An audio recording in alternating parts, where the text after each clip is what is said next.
Welcome to another episode of Conscious Reconstruction. I am the host with the most, aka Tony Melbourne.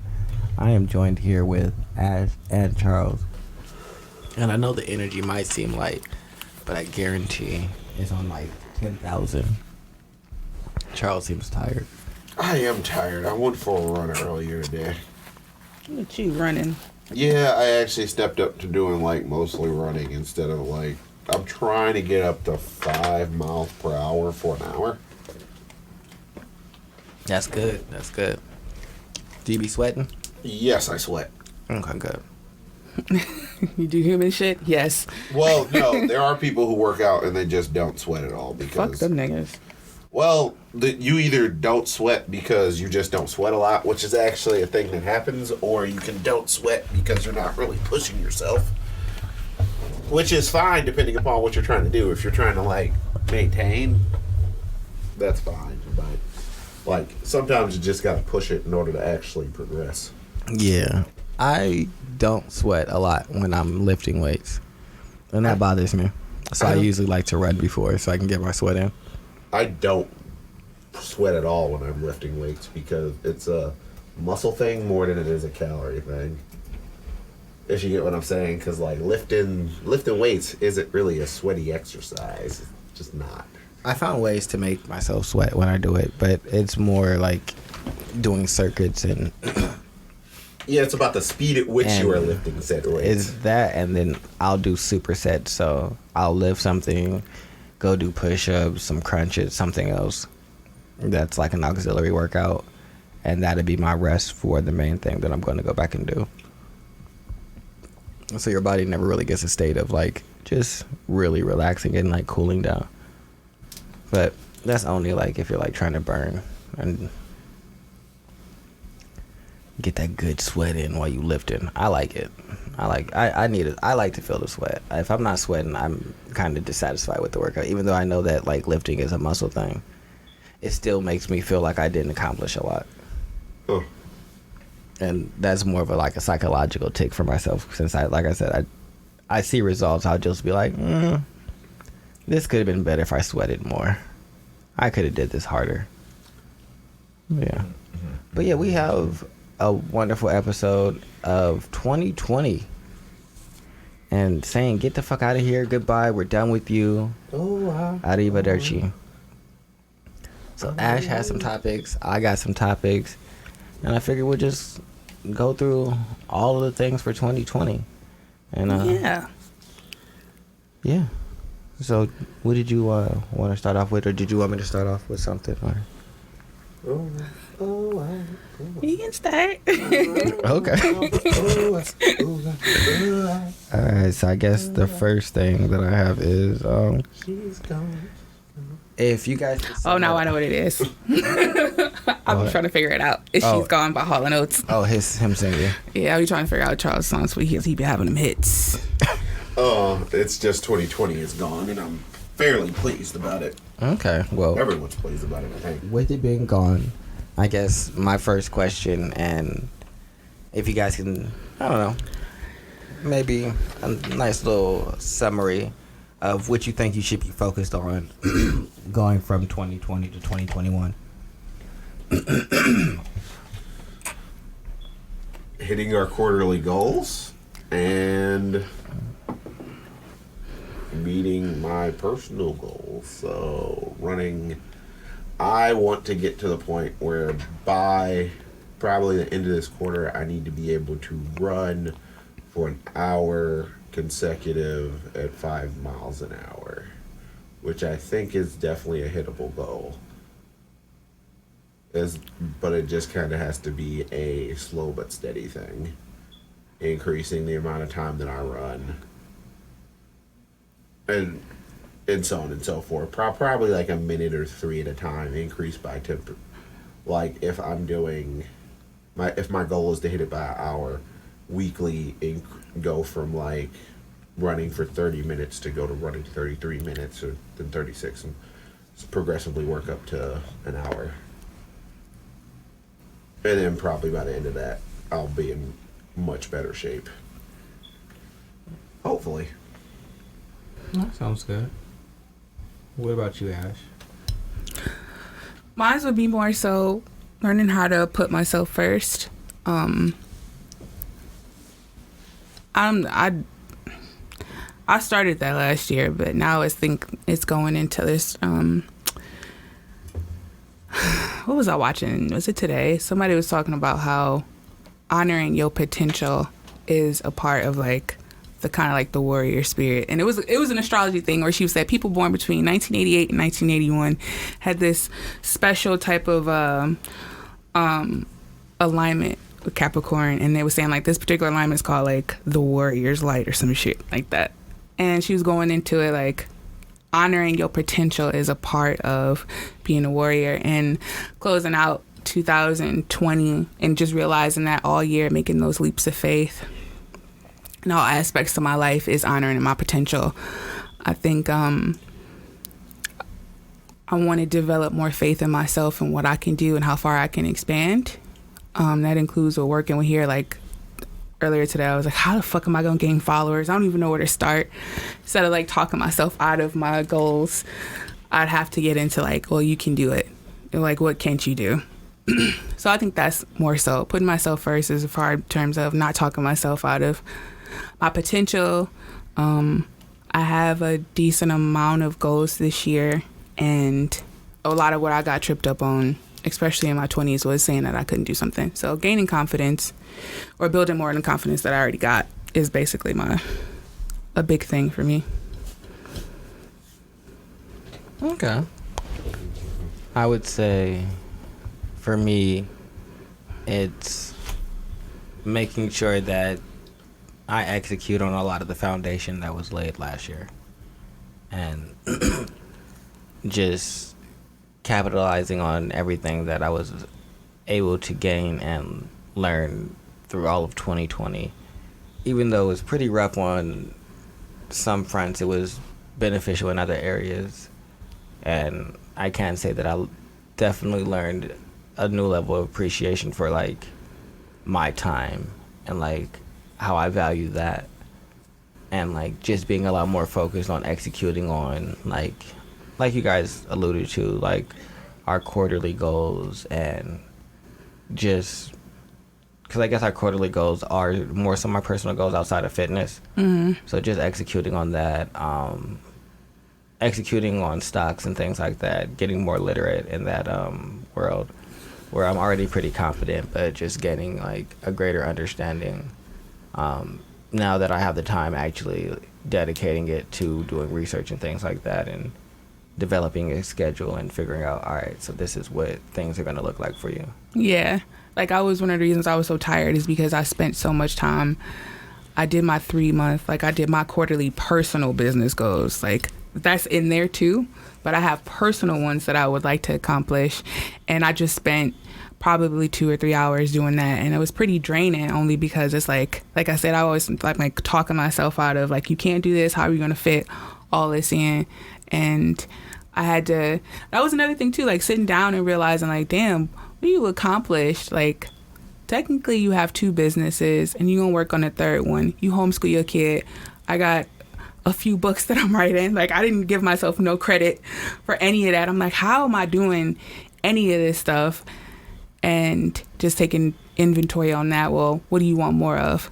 And I realized like I had to put, I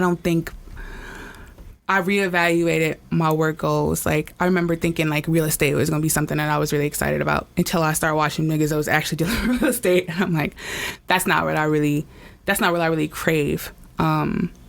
Somebody owned a laundromat and was like, it just wasn't as like glamorous as you think it's gonna be. And then that's when I really got focused in on like, I need to really focus on my creative stuff, not because I'm looking for any glory on there, but because that's what's been fulfilling me the most. Just getting out of the fantasy of what a business person was like was basically what 2020 was like for me, and seeing like, oh, you can do this, you can do these in these areas, but what's really driving you to keep up with this stuff? And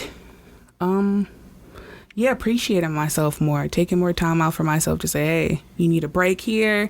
When it's time to rest, it's time to rest. When you need to go, it's time to go. Just things like that is something that I definitely had to take inventory on. Yeah, no, I think that's fair. I think that taking stock in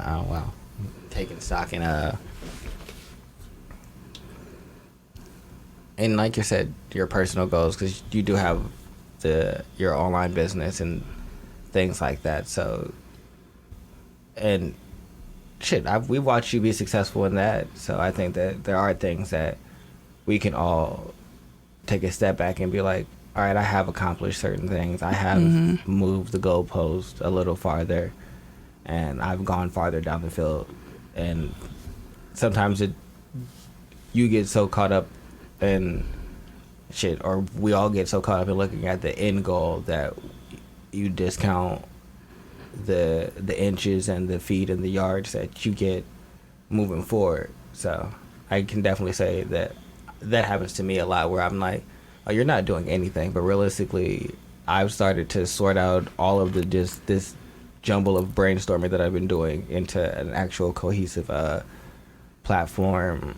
I am working on launching a web application and website.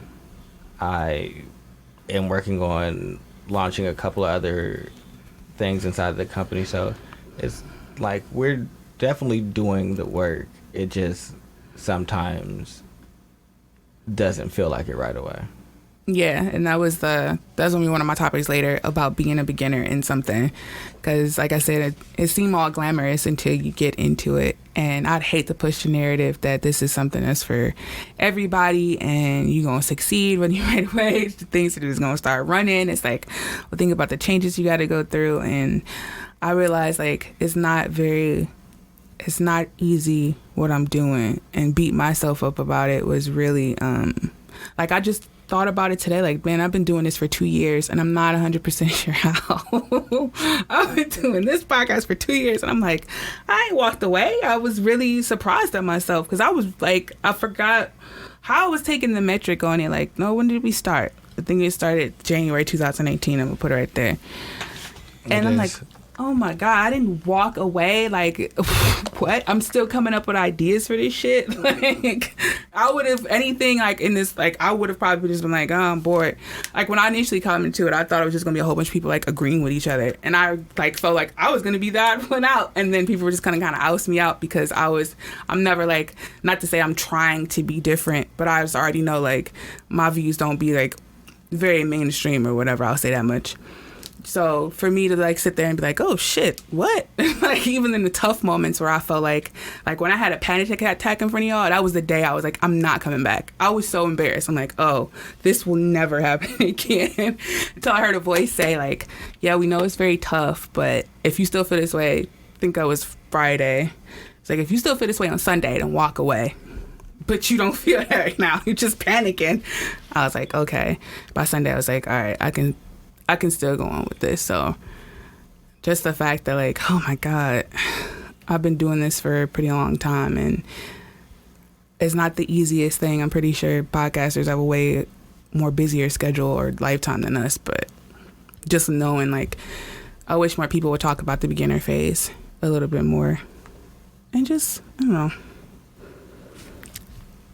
it's worth it, I guess, because like I said, I have so much more freedom. I don't have to really answer to anybody, and the people that I'm answering to, quote unquote, I work with them. I mean, it's our thing. It's not like them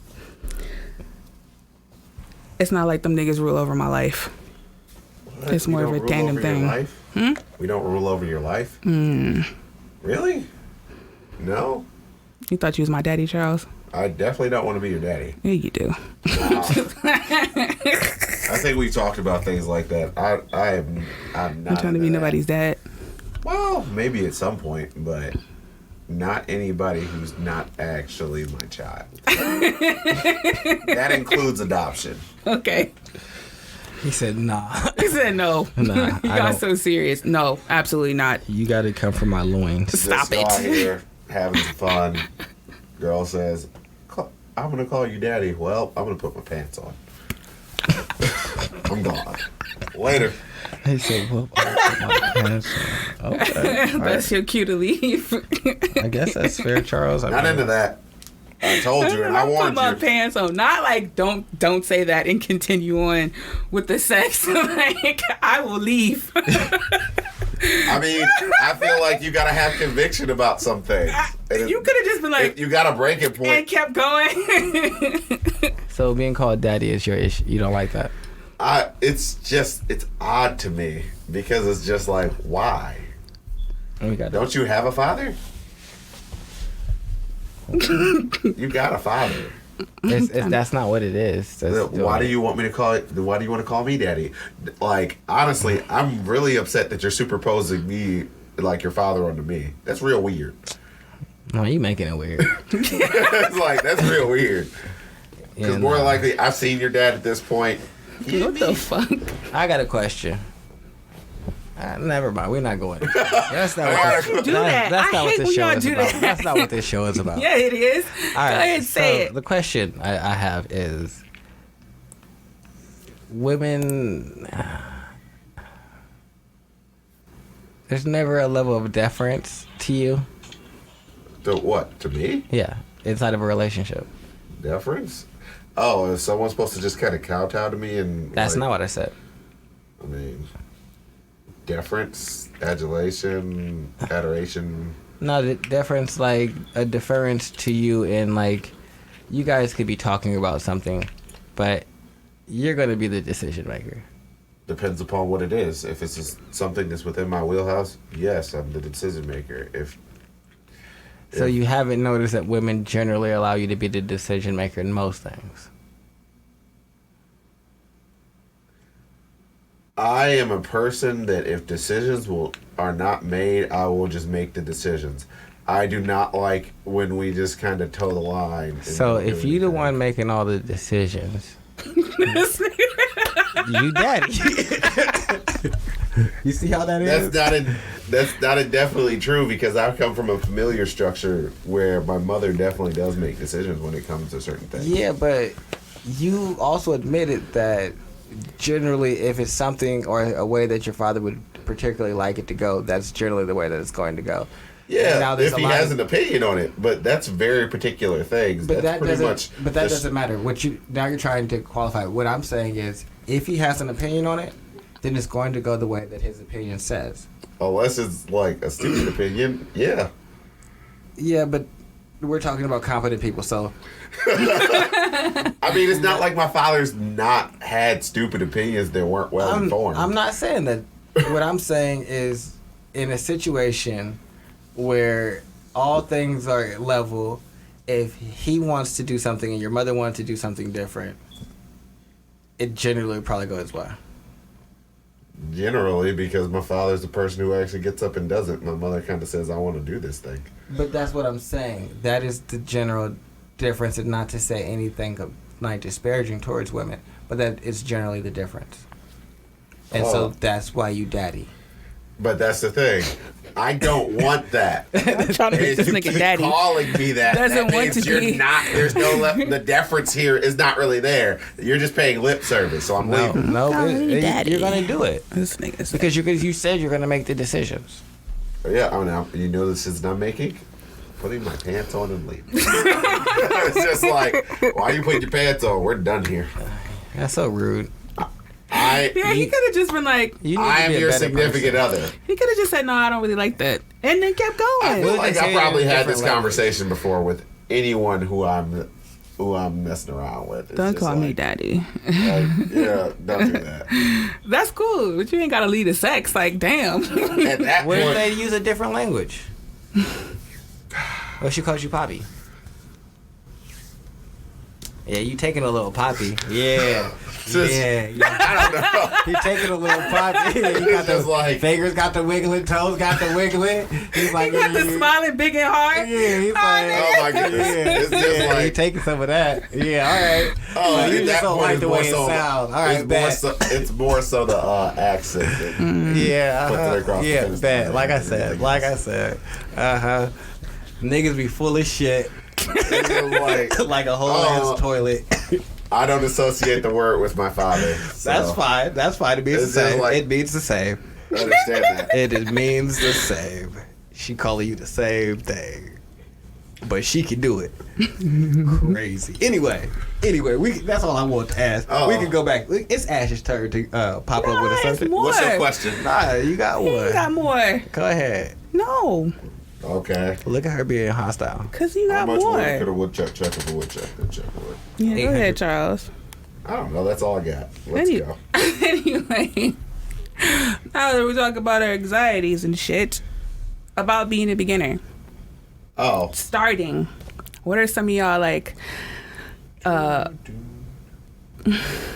obstacles, I guess, get in the way of starting, or getting started with stuff that you didn't think was going to be a hindrance, and how you approach these obstacles is more what you can give an obstacle as an example, but more so like getting started in these things, especially going into the realm of entrepreneurship, about being a beginner that you didn't realize was there, or that may have stopped you before all this time, or just general things about just starting. Time management. Yeah. I mean, time management is a thing, and it's more important at the beginning than I think people have. Because a lot of people think they have all the time in the world at the beginning because it's the beginning. There's no pressure here. We're just doing it. But if you don't lay the groundwork correctly, it's gonna fall apart later, and you're gonna be like, damn, what happened? Why didn't we? Oh, we didn't establish like time being an important thing, and then it kind of got lost. Things got lost in the sauce. And yeah, but for me, I'm a weirdo, and starting things is the easiest part for me. Is it? Yeah, generally, like, once I get all of the magic system stuff out of my head for the light novel thing that I'm probably going to do, I guess it's a light novel, but it's terribly American, so, but it doesn't matter. Once I get all that stuff out of my head, starting it is going to be the easiest thing. I'm going to chart out my finish, and I know the way I want it to finish, but that, I would say the 25% before the last 5% is always so like from line 70%, that next 25% is the hardest for me, because it's like at that point you're crossing T's and dotting I's, and crossing T's and dotting I's get boring to me very quickly, because like the skeleton and all the hard work's basically done already, and I'm here for the hard work, not necessarily the minutia. Yeah, and see, that's definitely another thing that I would say, like, at the beginning, getting used to and accepting the fact that it's not just the glamour side of it. It is also the minutia and the boring tediousness of all of it, typing out, like, hundreds of lines or researching something for hours just so you can get one thing that you want to say.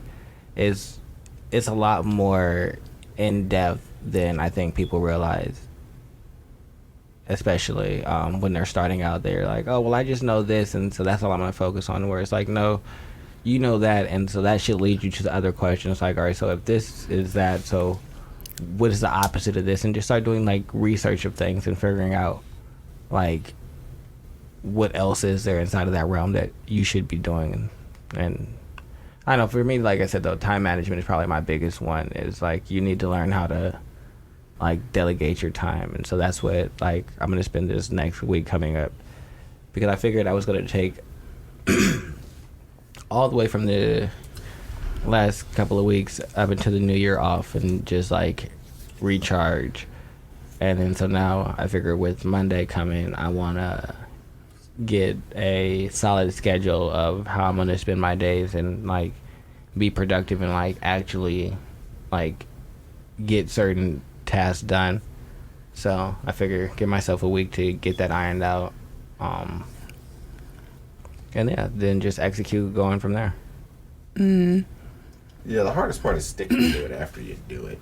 Oh yeah, It's like holding yourself true to it, because it's like no one else is there to hold you accountable, so you Yeah. have to be your own. You realistically have to like learn how to have a self-control real, pretty much is the key thing. yeah, self-control, level of accountability, realistic expectations and like goals for yourself? Yeah, mine's was definitely like thinking like too much to handle. Like, oh, how am I gonna do all of this? Was my anxiety about being a beginner. I just didn't think I could do it. Not that I wasn't capable. I'm just like, oh, how am I ever gonna fit all this stuff in there? And I have to figure out this and I have to figure out that, and those things just always prohibited me for so many years. Or like my expectations on how a thing should go. That stopped me for a lot of years too. Is expecting that things should go a certain way and you should have everything up in order.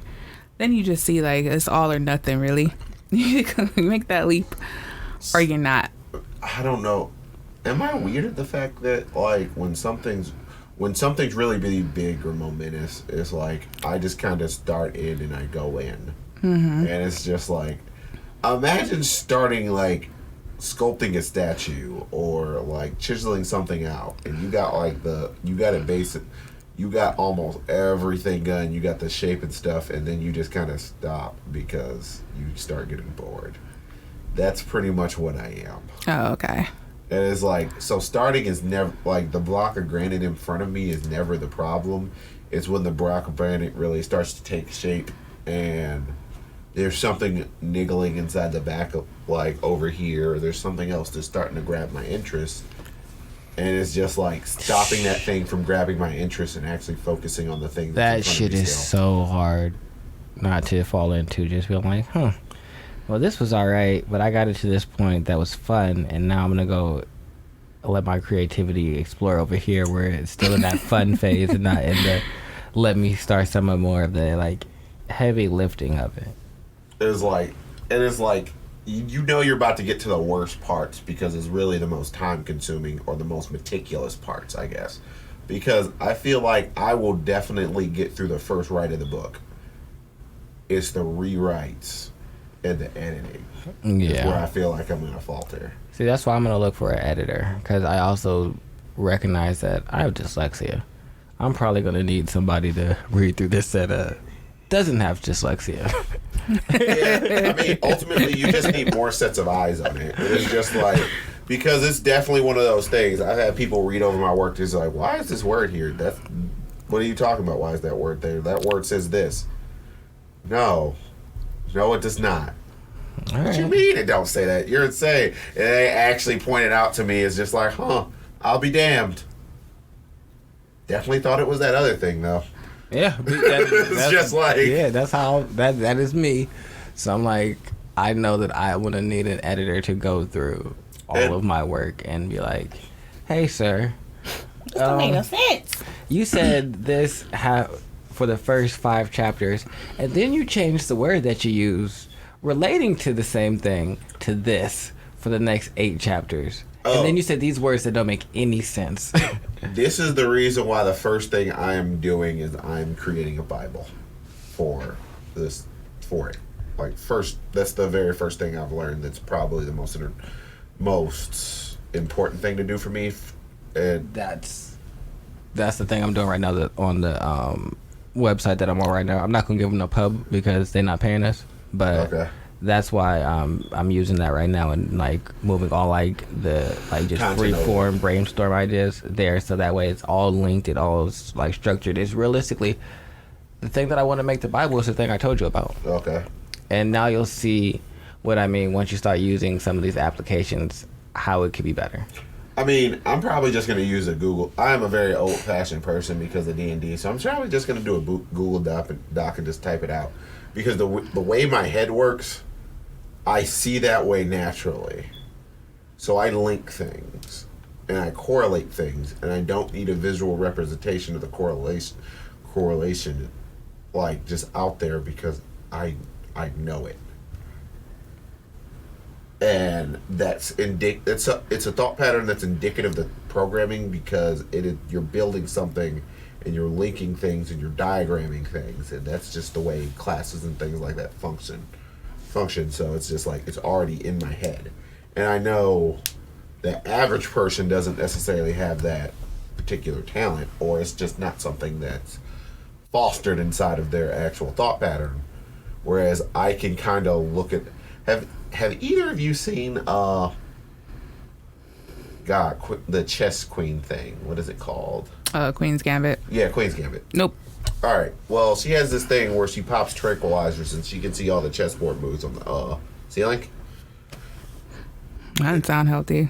Oh, it's terribly unhealthy. Like, for the beginning of her life, it's pretty wild. She's out here, like, as a 12 or 11-year-old, they banned children from taking tranquilizers because she was inside of an adoption agency, and she was at a girls' boarding school, and it was all about her getting adopted and so on and so forth, but for a real long time, and they banned it because they made it illegal because it probably should have been illegal to begin with, because they were just giving them tranquilizers to get them to mellow the fuck out because they don't want to deal with these active-ass kids.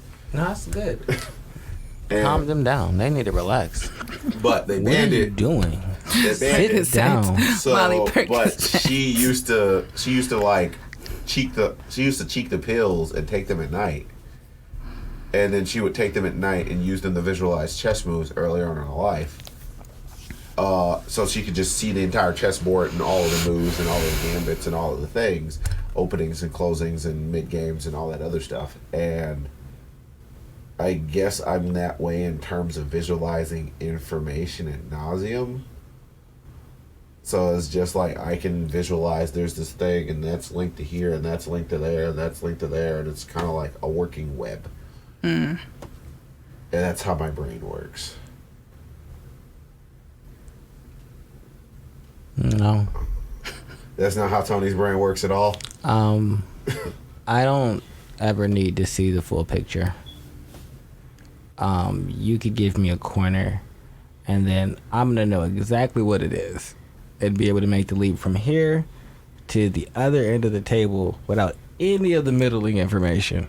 I can do that. That is very unnecessary for me. But that's also because I can actually fill in the in-between. I can go from here, fill in the entire in-between, and get to there. I have no idea what that in-between is. My brain just naturally is like, okay. It makes the logical connection to the other end of the spectrum, but the stuff in the middle, my brain deems it unimportant. So it's just like, this is how you need to get here. And I'd be like, all right, well, we're here now.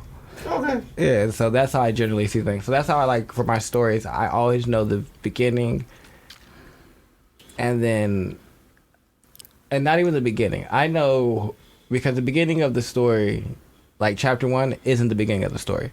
What I know is the true beginning of the story, which is the concept. So I know the concept of the story and how the story is going to end. Like, I currently know my first chapter, like right off the top of my head, because I know what I need it to be. Because I am pretty much showing them how this stuff works and how everything a good portion of the way things interact and what you're really going to be dealing with in this. And I understand that your first couple pages pretty much have to sell people. It's pretty much the elevator pitch for your entire book. But, I mean, the overall goal is, once it's finished, is just throw it up on the Amazon bookstore after it's been fully edited and all that other stuff. Throw it up on the bookstore, sell it for $6 a pop, and don't really care about the overall result, because I'm just doing it to make it, not really to make any money off of it. So that's how I feel about the story I sent you. I just want to finish that one up. I have another, it's about halfway done from what I sent you. I have another half to do. And I just kind of want to be done with it. Oh, no, I was saying I need a tablet that I can read it on, because I tried reading it on my phone, and that does not work as good. Now that I started reading on a Kindle, it doesn't work. But Amazon's so fucking persnickety about what you're allowed to get on your Kindle, to the point where it's just like... Yeah, they're very proprietary in terms of like how they operate. It was like, can I get my Google Drive on here? Also, get free stuff. Make sure in the beginning, look for free avenues. Like, it might be tempting to pay for what is considered the industry standard, but you're not at the industry standard yet. You're not even realistically at the table. So I would say start where you can and work your way up. Like, if we waited till we had all of the, like, most pristine equipment, we would just now be getting started, and that would have been 2 years wasted. Yeah. And that wouldn't have made any sense.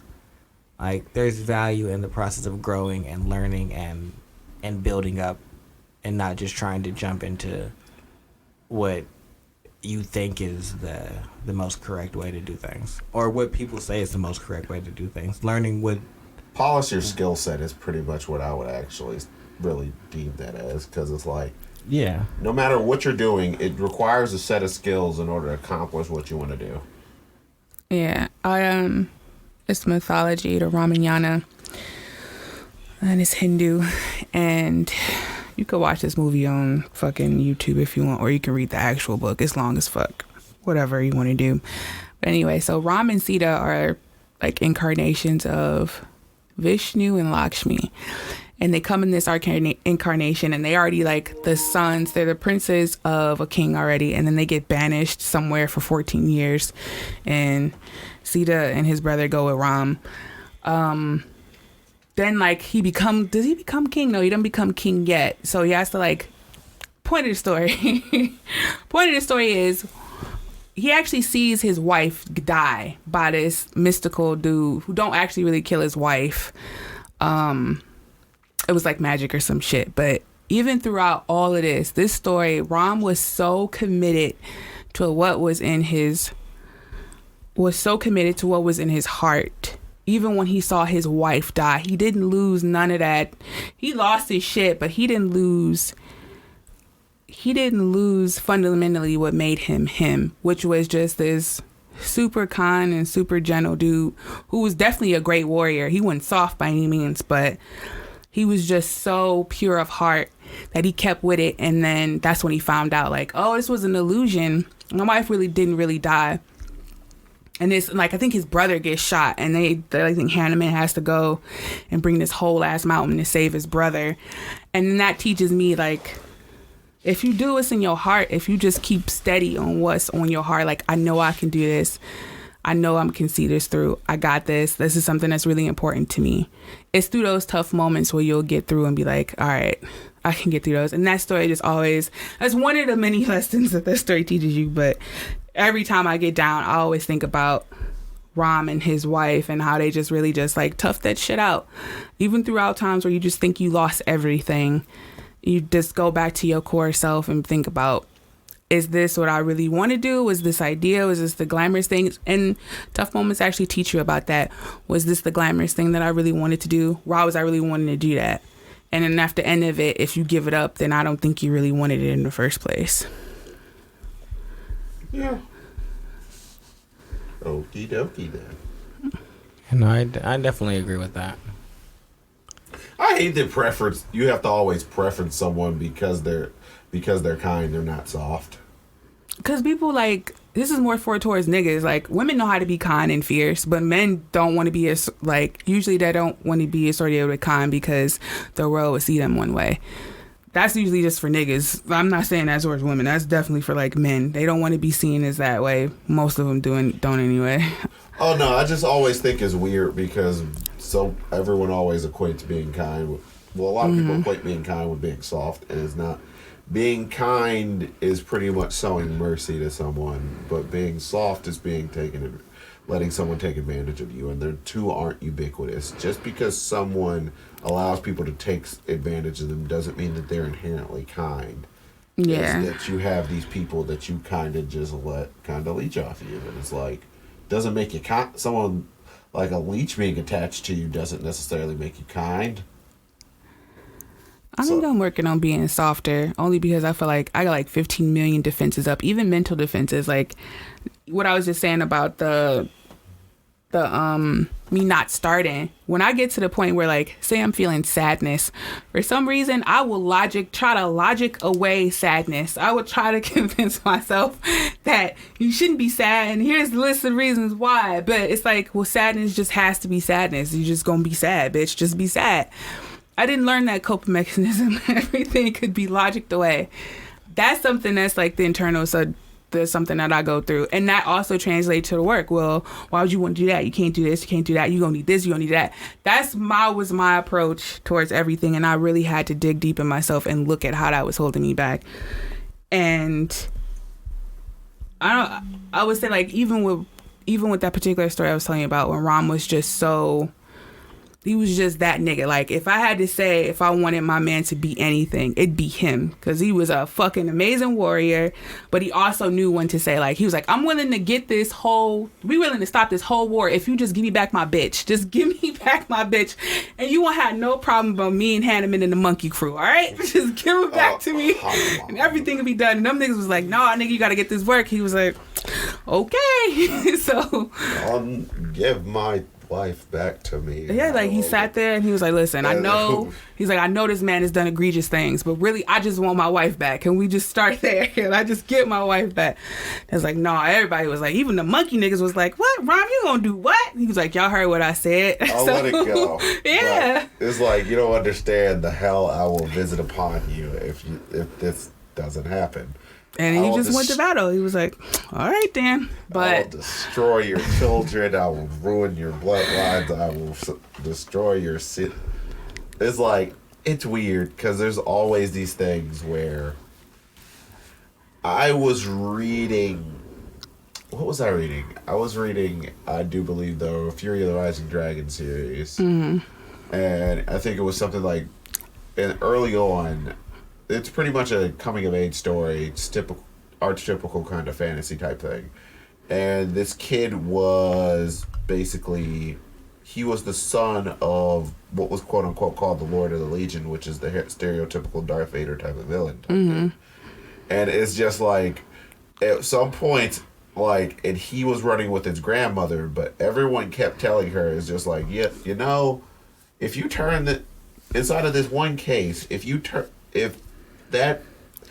I think it was, they called the dude Attila the Mighty. And it's like, if you turned his son over to him, he probably would have just mellowed out and actually chilled out and just been fine. Mm-hmm. Instead, you didn't give him his son back to you. And he fucking raised hell for like a generation to the point. Eventually, he was remorseful, but it basically demonstrated the fact that he could be saved. But in this other case, for Ogum is his name, his father, there's a difference because I do believe for those individuals, they actually cared about the individual in question, where Ogum's father kind of had him for the express written purpose of gaining access to a type of power. And it's just like, I think those things need to be differentiated because there's a difference between like love and just having an heir for the sake of having an heir, or having a wife just for sake of having a wife. Mm-hmm. I don't know why I went on that tangent, but it just reminded me of that. I was gonna say, I feel like the story she told made you want to tell a story. It was like, okay, I enjoyed the story. I don't know. It was completely and totally random. It just reminded me of this necromancer called Attila the Mighty.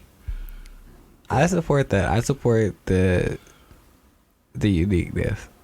Oh, that's what it's like because the thing is, I've been accumulating. Like, I'll probably start the second book series from this dude named David Asura. He is a Indian American writer, so he kind of writes everything, all of his fantasy stories, but he writes them kind of with Indian type of like font. So instead of key, you have like Javatma and all that other stuff. Mm-hmm. And you can sit and he typically includes like, because this the foods that he knows, he writes about the food that he knows and the cultures that he knows and so on and so forth. So it means he built his first fantasy universe kind of around what he knows. Right. And like, I don't know. Also, I know about a lot of Karna Arjuna and all that other stuff because I think that's kind of like the most underrepresented mythology, like, ad nauseum. What? The Vanashanti, the, like, Ashura, that entire, like, pantheon. Hindu? Yeah, the Hindu pantheon, because it's like, they're out here doing wild stuff. They're throwing around suns at people. I would say that along with, like, most African religions outside of Egyptian. Yeah, Egyptians pretty Niggas go tried. hard with that Egyptian shit. Every nigga on Facebook that add me think they Osiris El Bay. I swear to God, I delete those friend requests so fucking fast. I'm so racist against your name. But I don't know. Like, the funny thing about is like, ad nauseum, there's not too much known about African mythology, and like, it's all so liquid because it's tribal.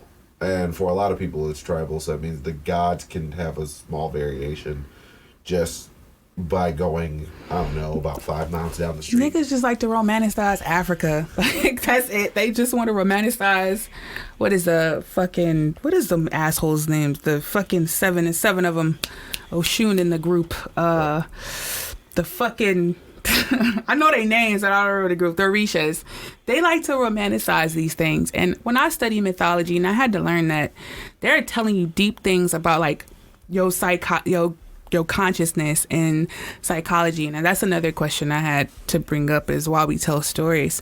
But these myths are actually really encoded with things that go on inside of you. Let's see. Aphrodite represents, like, sexual love and being central and things like that. The archetype of that. Aries represents aggression. You know, these are things that are in us, and that'll be here long gone after us. And they wrote these stories to help us understand ourselves better. And I feel like people with myths tend to romanticize the story a little bit too much, or just leave it at, this is just a story and it means nothing more. This was just fun. Or like, I think I read about Eros and Psyche, where she couldn't look at Eros, because I think, like, Aphrodite said, like, don't look at this nigga, because she didn't know he was a god. But then she has, like, these two sisters that's around her. Well, that was just her conscious mind telling her, well, why can't you look at this nigga, bitch? What the fuck going on? We got questions. But in the story, it's told as, like, her two evil sisters that's trying to get her to see this thing. And we don't know how to... I'm not saying we don't know how. I just don't know if people are willing to go through that process of learning what these myths really mean. Yeah, which is cool, because everybody keeps telling us they just mythology. It's just some fun shit you read in high school.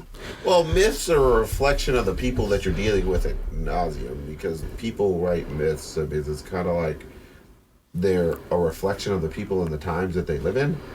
But even then, it's something to say, like, what intelligence went in to say, like, we all have the same problem. And even if the same myth that's told in Greek mythology could definitely be transferred into Asian mythology or Japanese, like, they usually all had these stories of how we had these obstacles and how we had to overcome them. And they're usually based upon things that go on in yourself, how to overcome your ego, how to overcome sadness, how to overcome all these little things that we still deal with on today's basis. And that's why I think mythology is a science to actually really study and get into, because you just really discovering the parts of yourself. Like you said, they are written in for those people who made them, because how else was you supposed to understand the story? Obviously, I can't understand what the fuck goes on with a New York person daily, so...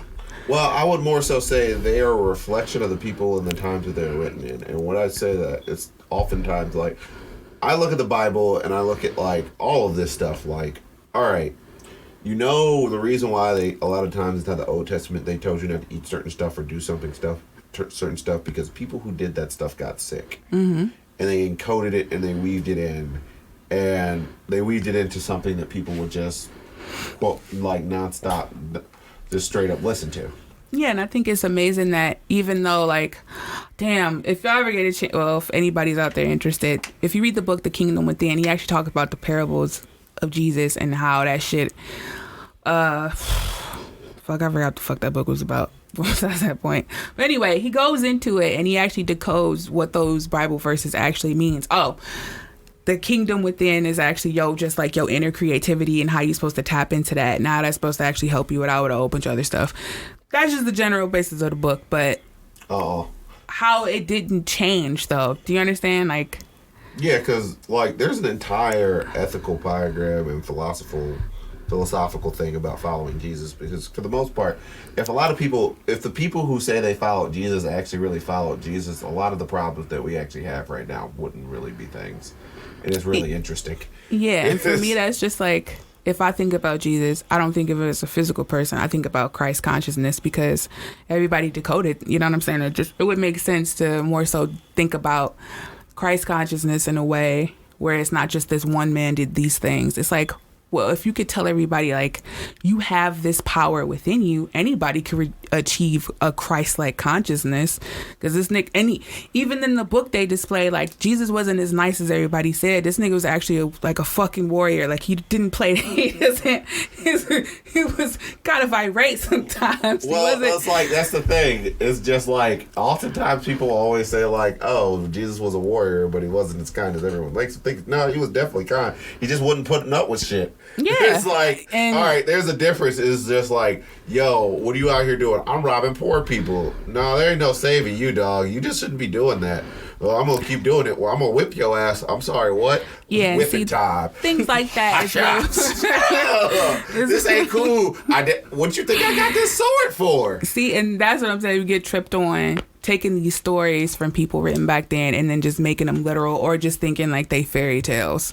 Also thinking that... I don't know. I feel like the stories back then were just more of an ancient form of philosophy. Mm-hmm. Because I guess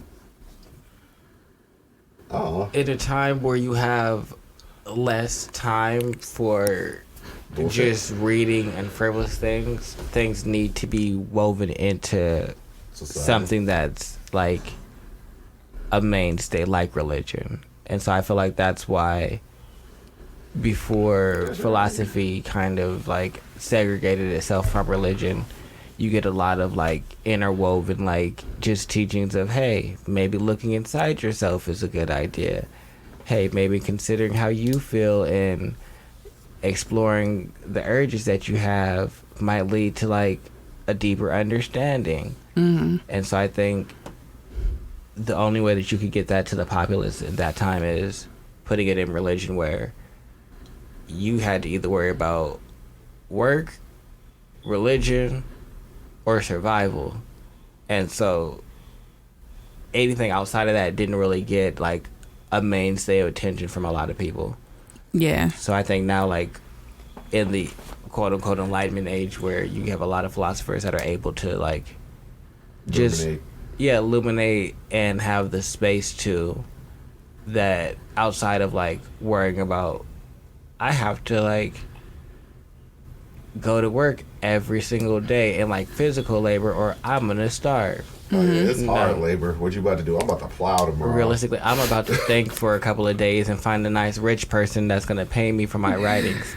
And so that hadn't existed for a while. So I think we got those same teachings in a less colorful way, which I think in some ways is good because I think it's less coded. And so it's easier to access for people who aren't gonna think about it. Yeah, who don't have, and I can't even say don't have because that sounds like you're unable to like decode something, but I would say who aren't interested in looking to like uncover like hidden messages. There's I guess like a codex where you can go and get that, but I think it does lose some of its like uniqueness in that way, where it's it's not meant for everybody to look at that. Like Christopher Nolan is a master at giving you entertainment, but he's actually telling a really deeper story. I think all movies can do that. Now some of them would just be like, oh, I got this action and I'm modeling it after the mythology. But Christopher Nolan is one of my, well, I won't say a master, but I think he's one of my favorite people that do that. He is capable. Yeah, one of my favorite fucking storytellers ever, where he can give you some pretty complex shit to look after, but at the end of the day, you gonna be entertained. You know what I'm saying? Like Interstellar is one of my favorite movies, but at the basis of that is some real deep shit. Like the basis of that movie is some really deep things, and I don't think decoding mythology is for everybody. Niggas gonna take it as a story and then leave it. I'm not talking to them niggas. You get your entertainment and you can go. That's fine. There's nothing wrong with that.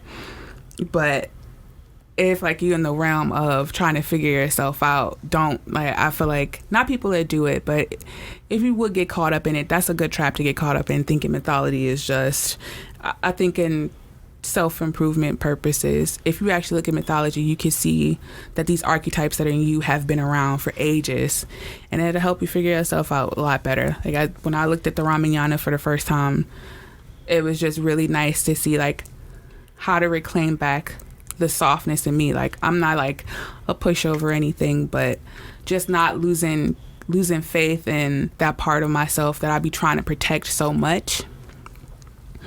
And just stories like that just showed me you don't have to squander it, even in the face when the world would try to like take it, like not take it away from you, but not value it as much. It's really nothing to protect because that is your power. And it just, mythology helped me realize that, like, that's your power. You don't have to be afraid of what you are, because in the end of the day, it'll save your fucking life. Not in the way like a survival, but like getting through those tough moments where you could give up, or I think it's been moments where like people do things and I'm not quite aware that I've been being wronged, or why would you let somebody do that? Like it really wouldn't like hit in my like mind to think that somebody did something wrong, quote unquote.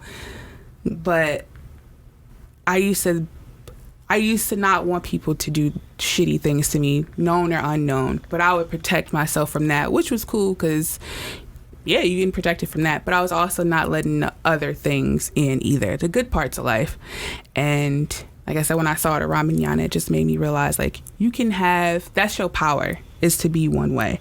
And that's why I love mythology so much, because it just shows you that these things that you try to, these things that you think that you can't relate to, like somebody has been through this thousands of years ago. Oh, what are good philosophy? Like, I don't know. I feel like there's just general reads that I think everyone should actually read The Art of War, and like, or just general things that lead to a more robust or a more well-rounded person. I understand that not everybody thinks like, oh, what's the Art of War going to teach me?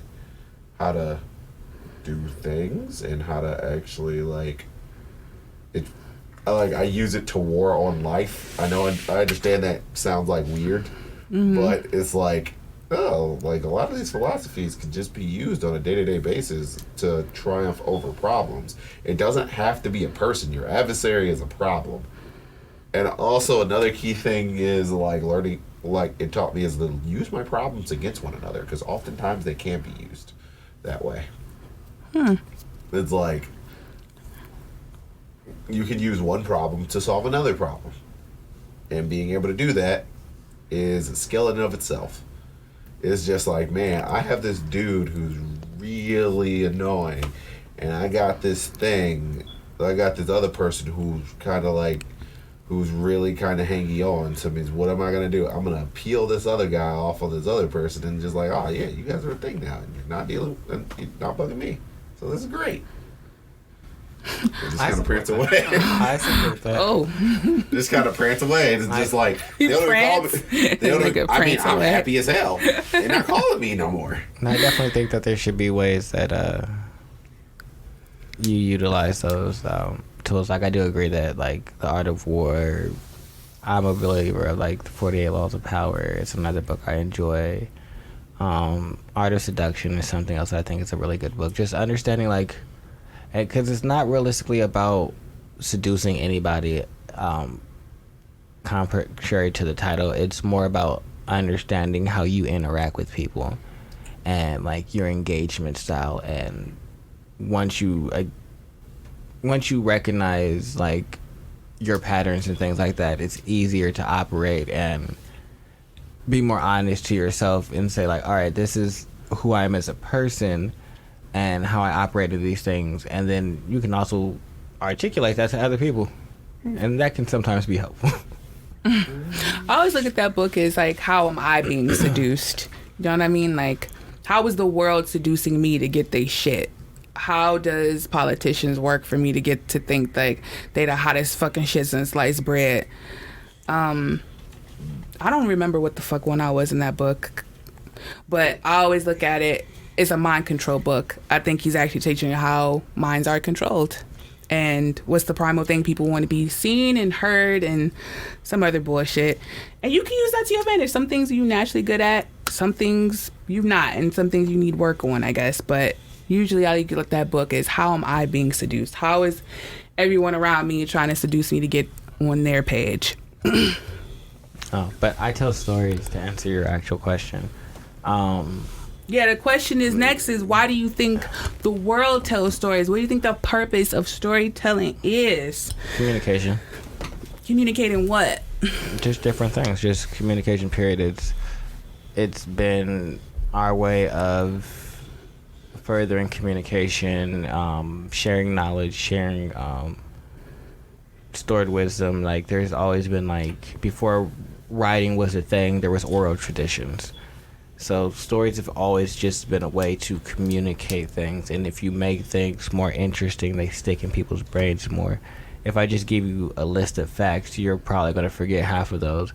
But if I tell you a really intriguing story that weaves all these facts together, you're going to remember all of those points and different things that I want you to carry on and take into the future. So I think that's what the point of storytelling is. It's been a way to share information, like even if it's fantasy or things like that. Usually most fantasy authors have like some sense of the world or philosophy or perspective that they're trying to convey through their writing. Yeah, and you always draw the real world, and it's like you can tell, because like if you, the way that Tolkien comes across in like Lord of the Rings is just like, man, why is this so fucking bleak? I fought in like World War One. Oh, yeah. So just stuff like that. Like, I want you to understand what my perspective is, and so I think that you get writers that write for self-help, and everybody's trying to use their story or a story to communicate things, and so I don't think that that's really changed since storytelling has kind of begun.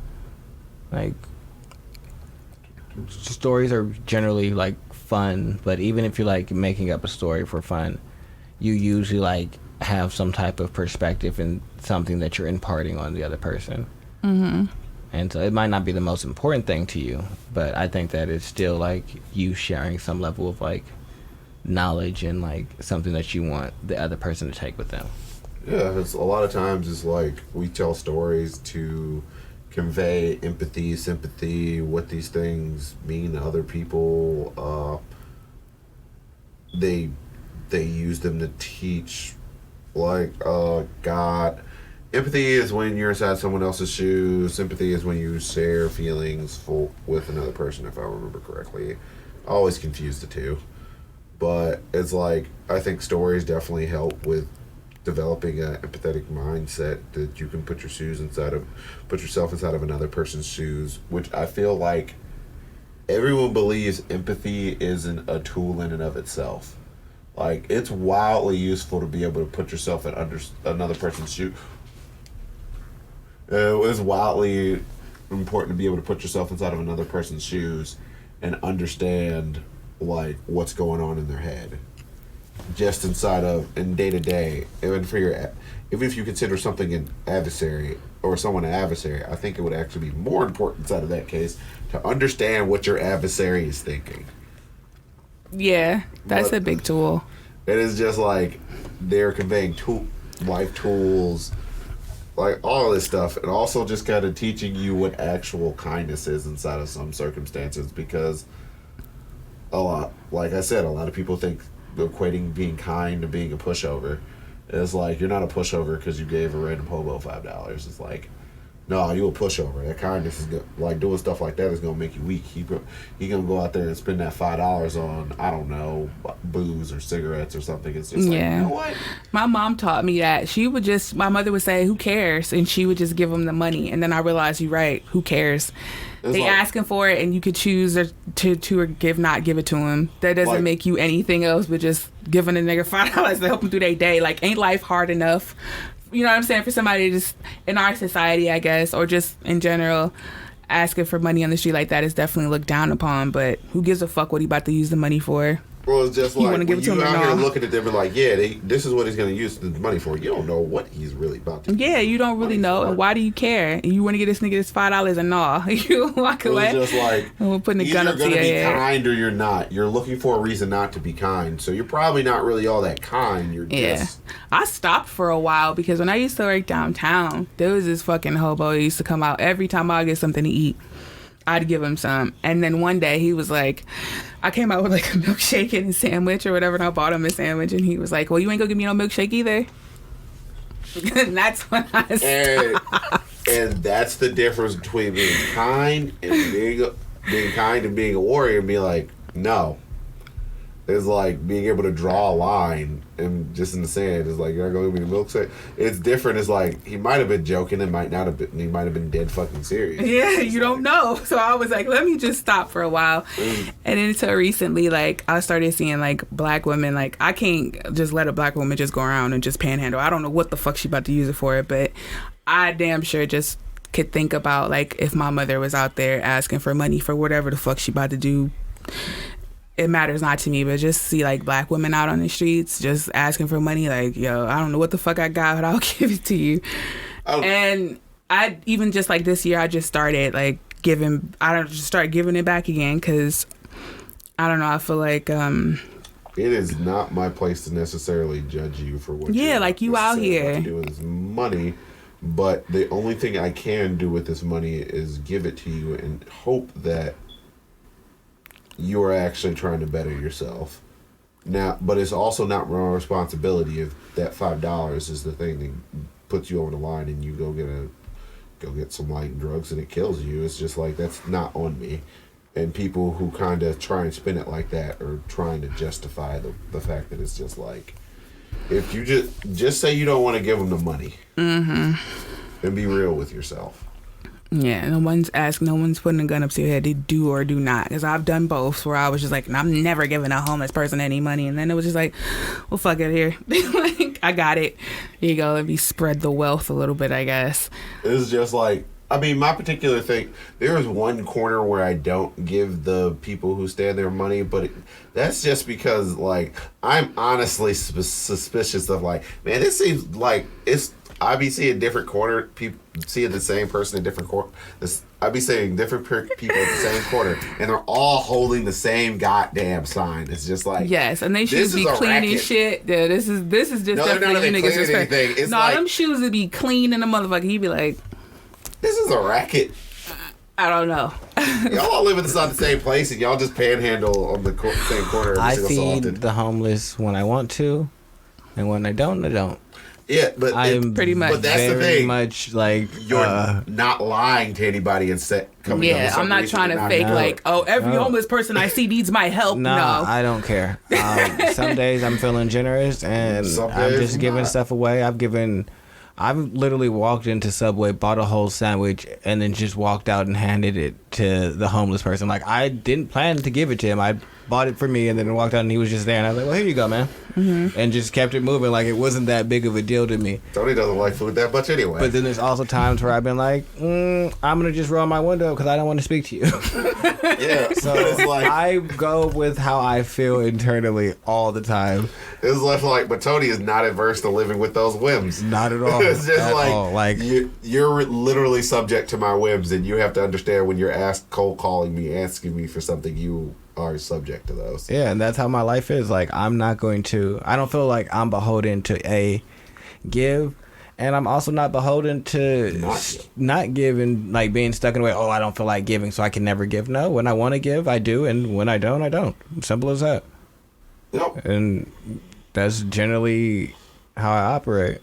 But yeah. Okay. What do you think we should spend our money on in 2021?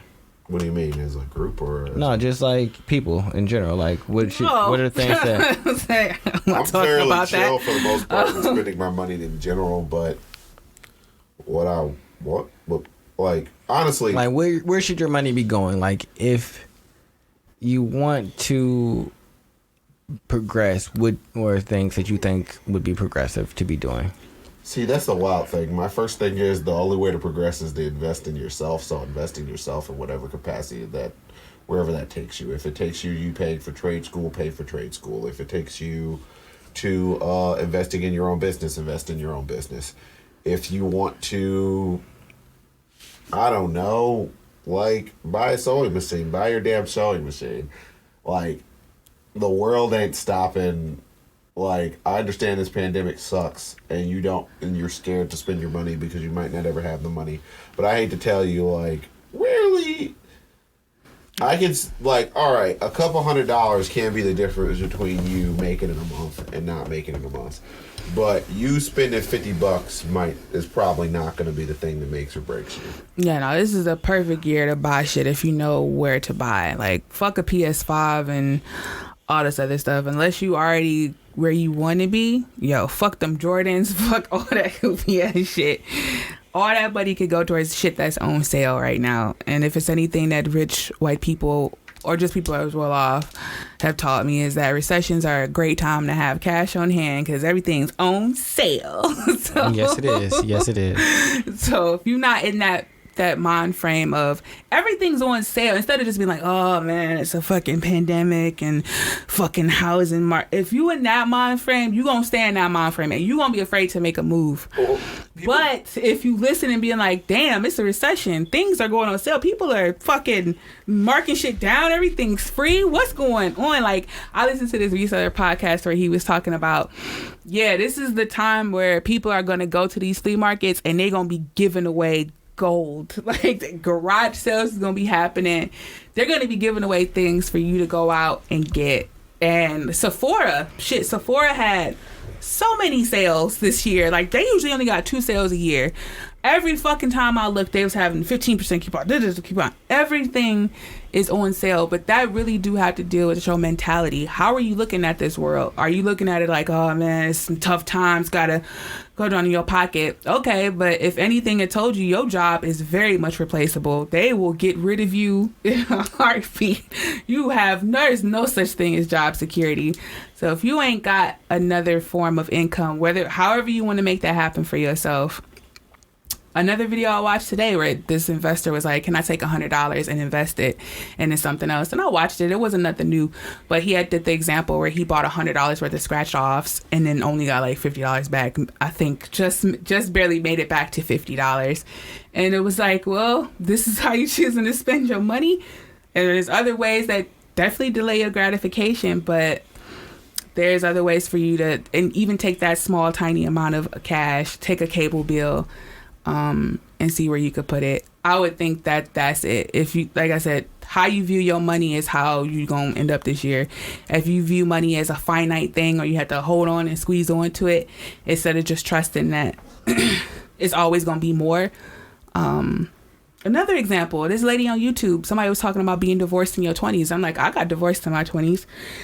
I divorced when I was 27. That's not like the greatest monument a 20-year-old should have under a belt, but I was like, you gonna figure it out? She's like, well, did you have financial support and all these other things? I'm like, no, this nigga left and I had to figure out how I was gonna support me and my daughter. So where was the money gonna come from? I had to go figure it the fuck out when my daughter was born and I had no money to my name. I had to go around and go to fucking families that I do to get they shit. Like, Riley didn't have a crib for like, did I show y'all that story? Riley didn't have a crib for like the first month of her life.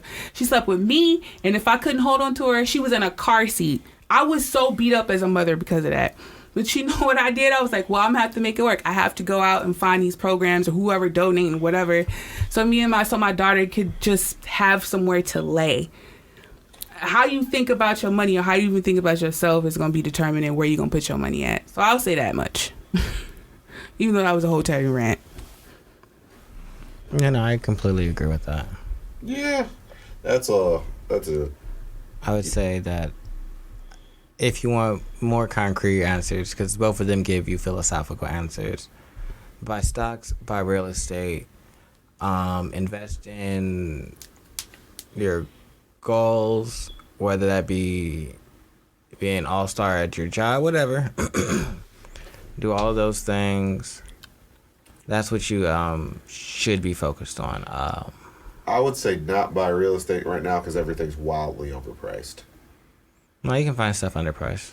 And The market for like rates and things like that is really good right now. Yeah, the market for rates are really good, but if you're paying $150,000 for $100,000 house, and then your rate, and like it pretty much evens out. It doesn't matter much whether or not you're buying high or low. It's like it equals out. You gotta buy low. You'll be able to find a buy low because. And then it also once the moratorium disappears, there's going to be a lot of people.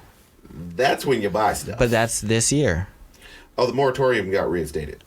But it's only until April. Yeah, it's gonna. I mean, depending upon the way things break, it might actually end up being longer, depending upon who you're talking to. Yeah, those are still things I would prepare for. Like if it looks like this, having the money on hand. If it happens, great. Now you can buy property. If not, you can invest that in something else. Yeah, it's like, I mean, honestly, if you have, this is probably the time where everyone says that you could like take back your neighborhood. This is actually probably the time that you could probably take back your neighborhood if you really wanted to. Yeah. Because a lot of the investors are going to be going belly up on the loans that they no longer have. And it's just like, well, all the houses inside of the greater Cleveland area are for free damn near. So if y'all really want to own the neighborhood, now's the time. You can buy a house for $2,000, what y'all out here doing. Yeah, so no, I definitely think that now is the time to execute on a lot of things. But yeah. Invest in yourself. Did you have another thing, Ash? Before we got on that tangent. Oh, I mean, that's the best person to invest in. Like, I'm not There's saying really nobody else not to invest I'm not in. saying. I mean, investing in yourself is directly helpful to everyone else, I believe, because if you're inside of a better place, then you're also inside of a better place to help other people. So, like, if that's the mentality that you're going to take to begin with, and if you weren't really trying to like help anybody else in it to begin with, then who else? Why the hell are you trying to invest in other? Why are you worried about what everybody else is looking at you like anyway? Yeah, you can't lose with investing in yourself, because if you do it and you know how to utilize it right, you'll come out on top of where you think you should be. And then you can use your new and better position to help everybody else, to lift people up around you. Don't get real upset when people don't want to be lifted, though. Like, if they don't want to get lifted up, just let them fall.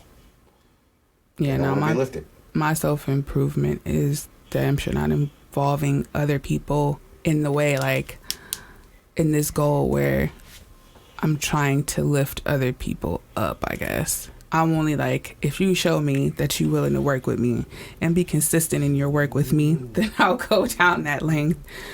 But if you show me afterwards that you don't want to, then that's okay. I'm not losing for real, because you was never going to be around long enough anyway. So I don't think my goal and purpose is to be like, I'm doing this for someone else. If anybody else that I'm doing it for is probably Riley. But even then, that's probably like an ego-based thing, just to be like, I just want to give her something. Maybe that's an ego thing. I don't fucking know. But I know I got goals, and I know I'm going to I don't think it's ego to want to take care of your kid. You got to take care of your kid. It could be. It's all about you in the end. Yeah, it's all about you in the end. For real. You could technically consider helping your kids is furthering your own legacy, because that is your legacy. Legacy. Because you still trying to be like remembered in a way. That's how is that not ego based? I mean, if you look at it as you trying to be remembered, but that's not what I... Yeah, you can choose how you want to look at it. That's what I'm saying. Like, it could be that. It could also be that I'm just want to make sure my baby wet. Are you looking at it like you want to be remembered? No, but somebody else could. I mean, all right. Someone could say one thing, but really mean another thing. I never take, if anything I've learned, you don't take people's shit for face value. You got to listen with a different ear. Don't nobody ever be saying, unless it's coming from the heart, which is something that's pretty rare. Don't nobody ever be saying what they really mean for real. Like, it's kind of rare. See, I'm not about to be playing Blue's Clues with niggas. I don't care. It's not about Blue's Clues. It's just your training. How you're trained here. You don't know you're doing it. That's the thing. A lot of people don't know that they're saying one thing with, like when I was saying, like, oh, I'm afraid of, with your friend, we already know that she has, like, abandonment issues and another. But her actions, if she never told you that, how would you know? How would she know? you would have to listen to her and be like, damn, what's going on? Like, why are you so afraid to date niggas? And she would give you a whole bunch of things. Well, niggas ain't shit. Niggas ain't doing that. Oh, no, doing that's that. the litany that I got. I basically had, if I want to know something, I will figure it out. Mm-hmm. And that's pretty much what I did. But my example is, if she never told you, or if you never figured it out, and you had to just go based off her actions and what she said, you wouldn't fucking know. I mean, people just don't, because your mind is set up to defend itself. If you have a vulnerability and someone gets close to that vulnerability, they will do everything, conscious or unconscious, to make sure you don't get close to it. It's like, it was weird because that entire situation was weird. Because besides the situation, people do this naturally every day. You gonna defend yourself in every situation that you go out into the world. That's just how your brain work. I guess for me, I recognize people defending themselves. I just don't care to uncover why. That's okay. That's what more I'm so also saying is, like, when I think about it, like, what, you know what I'm saying? Like, my daughter would be okay if I didn't give her $30,000. Just straight out when she was 18. She'd be okay. She would be okay. If I died tomorrow, my daughter would be okay. As far as in terms of survival, she might be emotionally fucked up, but that's she not would okay, figure it out. You can't say she might be this and eventually then that's okay. she'll be okay. So that's not turning 18 and being okay. And yeah, there are people that. So you can't guarantee that. So I can't guarantee it, but what the fuck I'm gonna do about it if I'm dead and I never got to it? Well, true, but that's not you not trying. So I guess what you're saying is true. Yes, you could die and none of those things could happen, but that doesn't change the fact that you're working towards them. It don't. I'm not saying that it changes it, but I'm saying, like, somewhere, like, in my head is like, who are you really doing it for? It's always that voice of what is this really? I'm always trying to get to that point in my brain. So that's how I have learned to look at my actions, is what does this really mean? If I'm trying to discover the hidden aspects of myself, I have to ask myself questions like that. And unfortunately, it be happening. So I'm not saying this to be grim or anything like that, or just being like defeatist or anything, but in fair game, when you deal with like different occult aspects, you ask yourself those hard ass questions. Why are you really doing everything? And it just come automatically now. I can't really shut it off. I don't want it to shut it off, good or bad. I don't think that you shouldn't ask yourself. That's not what I'm saying. I'm just saying that if you said that your reason is this, then it don't matter what it looked like to anybody else. I'm not really preoccupied with what it looked like to anybody else. That's what you said. It was more so that inside of me. Okay, because what you said is, I'm doing it for this, but somebody else could say you doing it out of ego. No, I could be doing this out of ego. Yeah, that's what I asked myself that question. Oh no, so the way you posed it was somebody else could ask you that. I'm asking myself these questions. Oh well, yeah, no, if you're asking yourself, that's because 30,000 really wouldn't be shit for real in the grand scheme of things to help somebody out for the rest of their life. But at 18, I believe that at 18-year-old, if they, depending upon the path that they choose, could probably take that $30,000 and definitely be on. Like, if Riley wants to go to college, she could take that $30,000, pay for college, and work while she's in college and live. That is the thing that she can do. And then she could also invest in the business. But if I wasn't there to manage that money, anything could happen. So what the fuck am I really worried about it for? Or investing so much into her? I'm still trying to control something. You know what I mean? No. Oh, okay. My entire thing is, like, you know what I'm going to do? I'm going to make sure my kids... Like, I'm going to do what my grandmother did for me, is make sure I am financially and intellectually equipped to make the correct decisions when I need to make the correct decisions. That's probably the best thing my grandmother ever did to me. It's teach me how to run my money. Mm-hmm. I guess for me, I don't look at it as like control, and I guess the reason why is I'm going to do as much as I can for as long as I'm able to. And the outcome of that, while I would like it to be something, isn't guaranteed. My kid could be a dick and fuck everything off that I worked for. That's a possibility. I might not like that, but it honestly doesn't matter to me. But when your kid comes back to you, he can't say, you never gave me the tools to succeed. I don't know. But I wouldn't even care about that. For me, it's not about the, like Ash says, if I died tomorrow, for me, it's more about, all right, I decided to do this and that's what I was going to do. The rest of it really doesn't hold a lot of value to me, I guess. On, like, if it actually comes to fruition, if it's like noticed or honored or anything like that, because I didn't do it for any of those reasons. I did it because I wanted to. Yeah, but still, those questions still come up, and you're looking, and you've already decided I don't care, and that's okay. That's the weirdest. That's why I wasn't saying that they don't Tony. come up. I was just saying that the reason that I'm saying that I don't understand is because I don't find value in them, because at the end of the day, it's not going to. The only questions that I value are the ones that are going to change the way that I'm going to operate. It's like, and at this point, he's already operated, so nothing is going to change that. So functionally asking the questions about why this got here isn't going to change anything, so he's never going to pose the question. Yeah, it doesn't. Honestly, that doesn't matter. And the reason that I'm comfortable in, I want to build this legacy so they can have a life that I think is behooving of the way that I see their future going. But I also recognize none of that shit could happen. Mm-hmm. Both of those realities are infinitely okay with me, but I think that has to do more with like my acceptance of risk, where I'm not really risk averse. Like, it is more about like just doing it instead of like all of it being like washed away and for nothing. Like, that doesn't really matter to me. It's more about me going through it opposed to like the end result, in a way where I need to do it because I need to do it, but regardless of what happens, I needed to do it. Everything else, like, it could completely fail. Like with my writing could completely fail, but I just feel internally called to do it, and so that's how I look at that for myself. So I guess that's why I'm not so much focused on the questions of like, well, why am I doing this? Because I just generally accept that once I feel the need to do it, that's where I'm at with it. Mm-hmm. But yeah.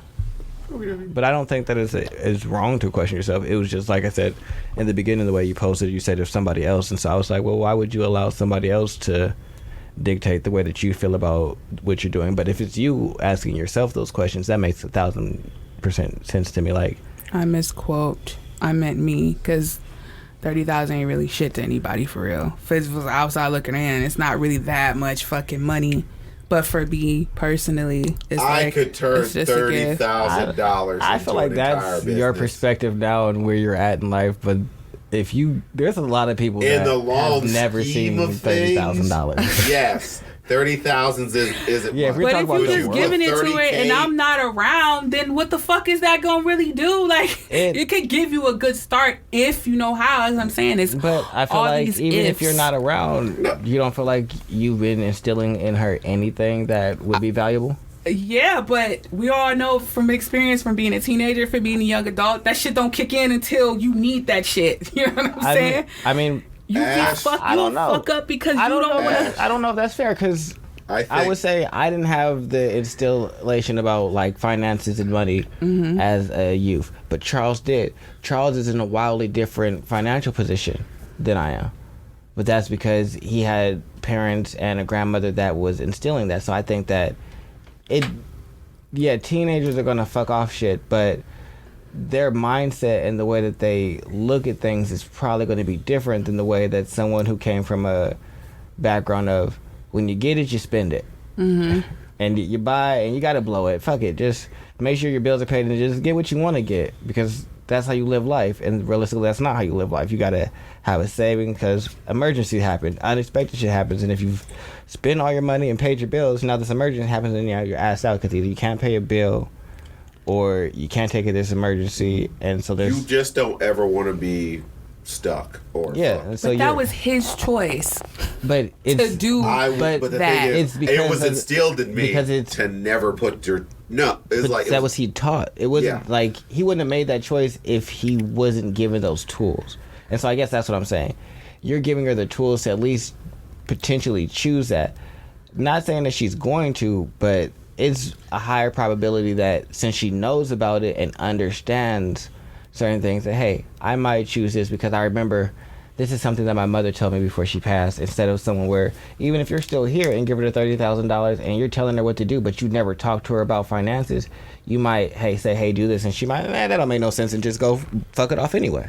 That's true. But I always like to think that, like, people are going to do what the fuck they want to do. I don't really have that many expectations on base with that. Oh, no, that's true. people, but all right, then that's where I'm at with it. I don't know how to. I guess people doing what they want to do is true, but it's generally also inside of a very narrow spectrum. Like, you can generally predict how most people are going to react to a vast majority of the situations if you know a basic of where they come from and, like, how they think. Yeah, and have a little interaction with them.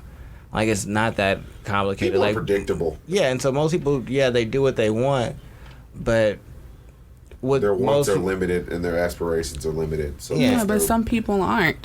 Some people aren't predictable, and I'm okay with that. I'm okay with. Some people aren't. Most people are. Yeah, I haven't really met a whole lot of people that I was, like, surprised at their behavior. Yeah, but she has to go through her own path and her own thing, and that's gonna be a I thing. would hope that she does, but really at the end of the day, what control do I have over her? Oh, no, doing It's all not about that. Not in control. It's about controlling the things that you can and giving her the tools. And I had a giving her the question. knowledge. I would give it to her. You've dealt with, like, hood niggas and, like, just ghetto, just people who come from ghetto people, right? And do they generally seem to have the same mentality? Not really, nah. What would you say would be the varying mentalities that you see? It's more based off of instant gratification, what you can get now. So how is that not the same? Same as what? I said Hood they have, niggas. Yeah, so they have different mentalities? Oh, you comparing. I thought you were saying, how are hood niggas' mentalities? And no, so that's what you're saying, right? Yeah. Based off it. So yeah, that's what I'm saying. But that is because, and so if that's a general basis of all hood niggas, that would speak to the fact that their environment is predicated that this is how you operate in life. But most people operate like, if you look at suburban kids, they're gonna operate generally off of a same subsistence of what was predicated in their household. Mm-hmm. And that's generally what they push off, unless and now you get households that are wildly contradictory to who you feel you are as a person. And so now then you do have people that are outliers that are like, no, the things that were tried to be instilled in me as a child, I just feel vehemently against. And so I'm going this completely opposite way. And so, no, like you said, there are definitely people that are doing different things. But most people fall within the cycle and spectrums of their growth environments. This is true. A reselling story. This dude had a story where his parents gave him $50,000 to start his reselling business. $50,000 to start his business, period. He fucked all that up because he just didn't know what the market was like and all that other shit. So who's to say for account for error? Like, what if you just want to take $15,000 and buy you a car? But what's he I doing don't now? know what the fuck my kid's gonna do with that. But what's he doing now? I think he learned and made himself like $2 million off of it. Exactly. So you gave her $30,000 to have to fuck up with and then learn a lesson. So not once is she in a disadvantaged position because someone has to work up to get to $30,000. She's already at the head start where boom, oh, I fucked off $30,000 and now I know what that looks like and I know certain things that I shouldn't do. Never going back there again, but I had $30,000 worth of wiggle room. It's not like he fucked. So yeah, he might not have made it the way that his parents wanted him to, but he also got lessons that he wouldn't have gotten if they hadn't put him in that position. He might not have ever gotten to $50,000 to fuck it off and understand, all right, well, now that I blew 50,000, I understand how to make 2 million. Well, but I'm also a very positive person, and I think that we have just a different. Tony don't exist in glass half empty world. Yeah, glass is always half full for Tony. The glass is always half full for me. I just go under the basis that I don't really have control over what that is. But you're Cleveland half full. But it's not I guess for me, that's not control. They didn't have control that he was gonna fuck it off. But what that turned out into is them giving him an advantage to be in a better position. So you're not going to be able to control your daughter fucking it off or doing whatever she wants to do. But I'm saying that you're putting her in a more advantaged position. I'm not saying that she's not in a more advantaged position or that I wouldn't do it. I was just wondering, like, where is this really coming from? I'm not sure. I'm not saying that she won't benefit from the plans that I want to make for her today. If she chooses to do whatever, she's going to have some sort of advantage over that. Of course she is. That's just a lump sum of money given to you that you didn't have to do anything for. But what I'm saying is, where is it coming from within me? Why do I have this goal? Because now I have to figure out how it's going to keep me motivated to keep going with this goal. And at the end of it, I was like, well, fuck it. Just do it because you can. Challenge yourself to see if you can come up with a lump sum of money to give your daughter. So at the end of that, I'm not sure if I predicated that part. I don't care what she does with the money. I would hopefully that she would do those things, but in reality, I can't. You can't control that. No, she gonna do what she wants. I mean, I would never expect my children to do what I want, but I hope I instill them with the tools and the wherewithal to understand, at the very least, the minimal. And that's all we got is hope, though. You hope that this goes this way, and there's a lot of situations where it would have went that way. There's a lot of evidence to prove that it did go that way. There's also a lot of evidence to prove that it didn't go that way. All I'm saying is I'm not really in control of her at that very young age. Oh no, I don't. I mean, I wasn't a super wild teenager, so maybe I think about these things oddly, but like in general, majority of the lessons, the majority of the things that I saw around me that I didn't want to repeat, I just didn't do them again. It's like, I saw them like, wow, I don't want to do that, so I'm not, because that was dumb. Like, most of my mistakes are all my own. And that's something I think is very important, because generational and familial and, like, habitual things that happen within my family, is just like, I look at that, don't want to be there, just don't do it. No, but I can agree with, at least if you're curious for your own self-interest of why you want to do something, figuring that out. I just guess that if the why isn't going to change the outcome, it doesn't matter to me. But I don't think that other people shouldn't get to that why. Just because something isn't important to me doesn't mean that it's not important to other people. Like for you, I think the why is very important. Like, understanding what makes you tick personally for yourself is something that you enjoy engaging with, just like exploring your own like person. And so I don't think that that's something that you should stop. I just don't, for me, think it's important. I guess for me, what I was trying to, I guess more so articulate is that if at the end of the day you're going to give her the $30,000, then you questioning it. Well, no, not that. It's that you shouldn't choose not to give her it because you can't control what she's going to do with it. No, she's going to get this work. Yeah, and so that was more so my thing. You have a reason. I mean, you can. I mean, at that point, if you really wanted to control it, just get a trust fund manager or something like that, and be like, "Well, here's your." But what's the point? I guess like just from my spiritual like, plight. If you're terrified of someone blowing your $30,000 that you're giving them, the trust fund manager is just like really there to see like, hey, that what are you about to do? You can't just take you just can't like take $1,000 out of your account and blow it on coke. It's not a thing that you can do. Unless you have like a wild trust fund manager. It's just like you walk up to him and be like, hey bro, I need $1,000 for cocaine. It's just like, no problem, dude. You sharing? But you bet I need some for my gums over here too, my guy. It's like, nah, that's not where we end up in this situation. But I don't. If my kids blow whatever money I give them, they blow it, and that is truly unfortunate for like them. Yeah, see, like your whole ego get attached. I worked hard for that money, and you just gonna blow it out. Like it's unfortunate for them. When my father, now they don't have that money. But even then, like you can't say that because you've never given it to them for real. Like you don't have kids, so you don't know how you're gonna be faced until you hit that situation. Oh yeah, you never understand how you're gonna react. Like to my father, I didn't have react to it. When I didn't have that whole fucking car. I didn't have a car for like 2 years, and then when I moved back in with my parents, my father had this truck that he just sat on. He didn't use it for nothing for real. He bought another truck, didn't let me use it to go to work. Nothing, just had that truck sitting there. But then it was like they offered for me to buy the truck for them. And I'm like, no, because I already know how he is. It's still going to be his truck, technically. I'm going to have stuff in there. He going to be upset that it got dirty and shit like that. Things like that, where it's like, I worked hard for that, and you're my kid, and you got to... Now, everyone's not under that impression, but I've seen it. Like, that's a cool, different...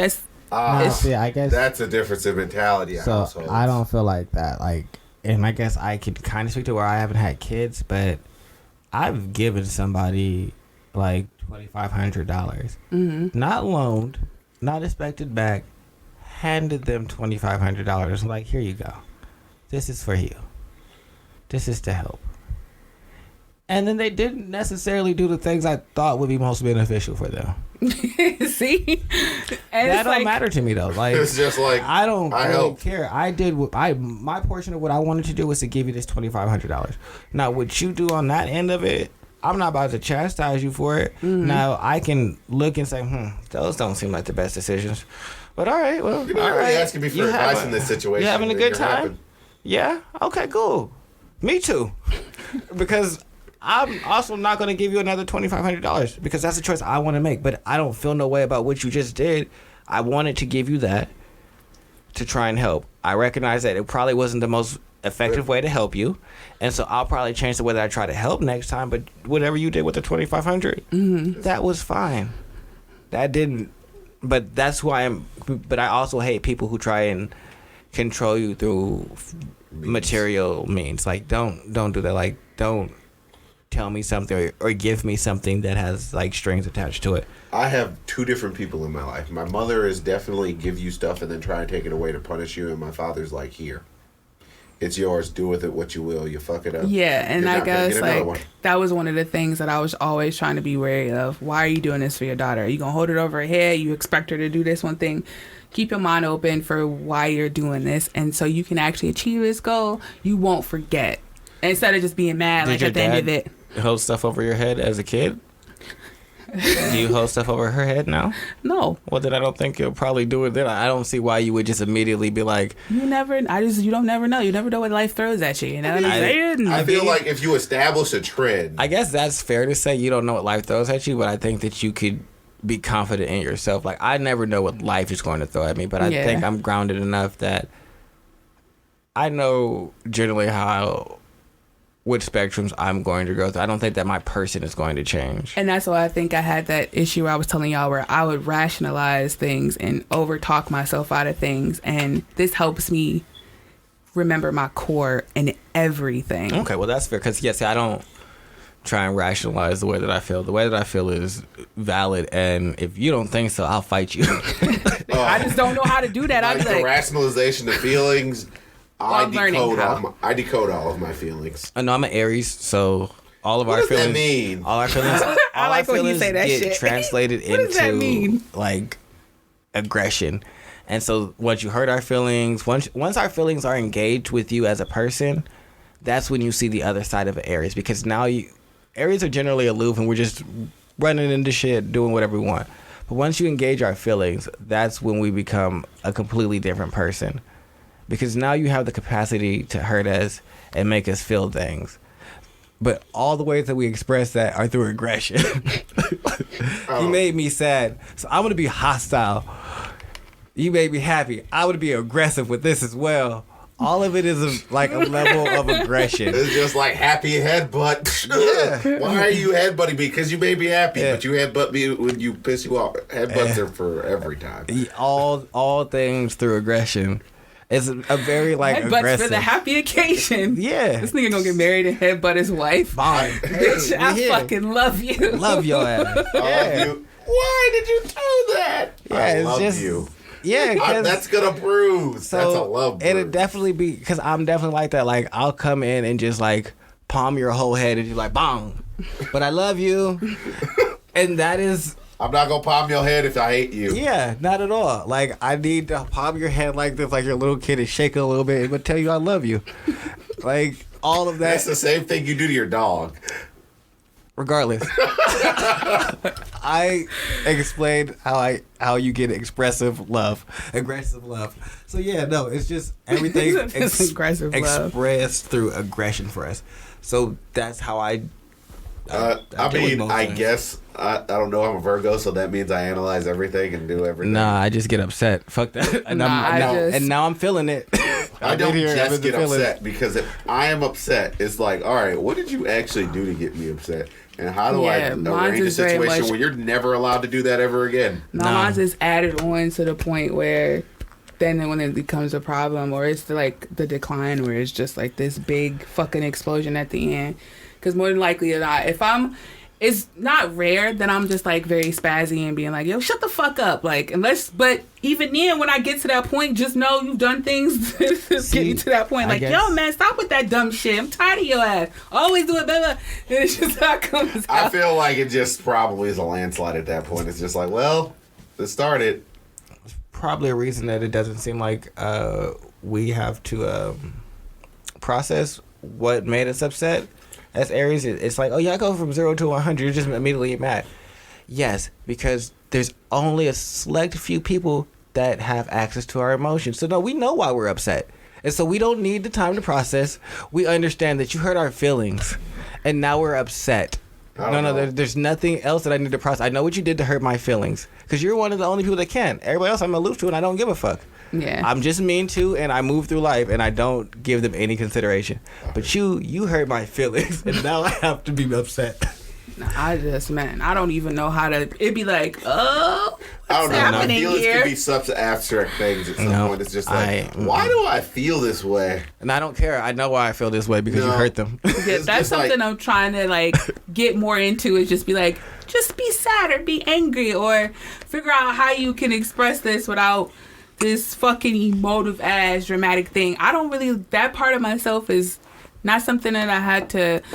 I gotta learn to love. It's just like I said, sadness, anger, fucking all that shit is something that I learned to love about myself and accept, and being like, it's okay if somebody sees this party. Because like I said, I just spent so much time by myself. The only way I would know how to cope with my feelings was to hold myself off and imagine and go into these isolation things where I would just daydream and have like fantasy and all this shit to deal with. So, and like it wasn't nothing that was just like okay to express anyway. So how the fuck was I supposed to learn that shit any other way?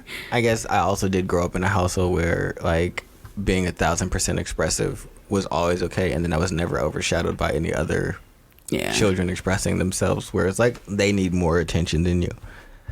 I'm the only one, so this is okay. I'm gonna feel this way. Like there was a whole period when I was like 13 turning 14 where I just cried all the fucking time. Like my mother would like verbally chastise me, and I would just break into like boohoo ass tears. Like I would cry at I don't know what the fuck was going on, but I mean, you're going through puberty. I don't know, man. I don't. But crying Tony is probably something I really never want to deal with. Yeah, no, it was terrible. I was snappy. Yeah, because because I still had a bad attitude. Like I would if you make me upset, it's one or two things. She would make me cry, and everybody else is about to get this temper. You fucking bitch. Yeah, no, I mean, like I am so upset. I would a fucking bitch with snot running out your nose. I don't know. I smacked the fuck out you. I don't know what was going on, but I was definitely. Why you a whore? Whoa, man! Why you so angry? My mother, I can't yell at her like this. Yeah, so guess what you about to get? Yeah, this whole oven. Oh yeah, so I wouldn't even be. His bag, but yeah, no, I would no that like. Nigga had the sniffles. Like the ugly cry, snot hanging, drool. Like no, Tony would be in tears for nothing, like literal nothing. But then also let somebody else say something to me, and I guarantee you catching hands. I don't know what the delineation of that was, but Tony was crying all the fucking time. So happy it stopped. I don't do it anymore. Well, that's the funny thing. Yeah, it was a wild period of time. If a snotty cry dude tries to throw hands with me, I don't even know what I'm doing. It's just like, I'm gonna beat your ass. It's just like, are you sure? Yes. No. No. Like, the funny thing is, if I win, I lose because because you just beat up a crying dude. If I lose doubly. It's not even fair. You just This angled those emotional ass people nigga just whooped your ass. You just angled me into a no-win situation. Yeah. This vulnerable ass nigga just whooped your ass. You just out here beating up vulnerable dudes. What am I supposed to do? Yeah, no, I was aggressive and also very sensitive. I don't know what, like I said, I have no idea what was happening at that time, but Oh my tears god. all the Nigga fucking going time. through something there. but also immediately ready to fight. Like, What was I you doing should at leave me 13? alone, Oh, God. but I'm going to cry if she says even the littlest thing to me. Why You look didn't you? better in that teal. Why didn't you clean the dishes? I'm boohooing. Why are you asking me about? Oh my god! I don't know what. I literally The have dishes. no You want to do the idea dishes, the dishes. what was going on. Little questions like that. Tears, nigga. She used to be so frustrated with a nigga. My mother was so angry. She's like, "Why are you crying?" I can imagine. What the are you look doing? that your mother had on her face. It's just like, And she'd be frustrated because she's like, I'm talking to you.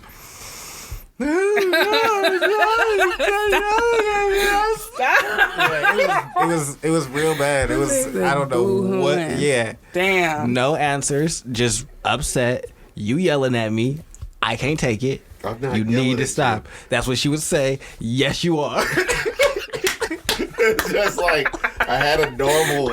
Like you could have Still given me like upset about it. Yes, bitch, you are. I'll cry right fucking Yeah, now. right now. I'll Tears. cry I right had fucking now. you could have had a very plausible explanation. I got caught up cleaning my room. I No, was doing fuck that. homework. I'm This in nigga tears. still, I wasn't this actually nigga still here. upset that she No, fucking It's just like bro, I'm asked telling me. you, there Why was. did you ask me? very pragmatic. I couldn't handle any questioning. Anything that seemed like I was in trouble, I was in tears, and I don't know why. And to this day, like I am like You can look back on that part of your life. It's just like, Fuck. what just was I? crying for like a year straight. You was just in tears. Like, but nothing. This ain't was no airy happening shit, to you. nigga. Out here doing gang shit. Yeah, nothing.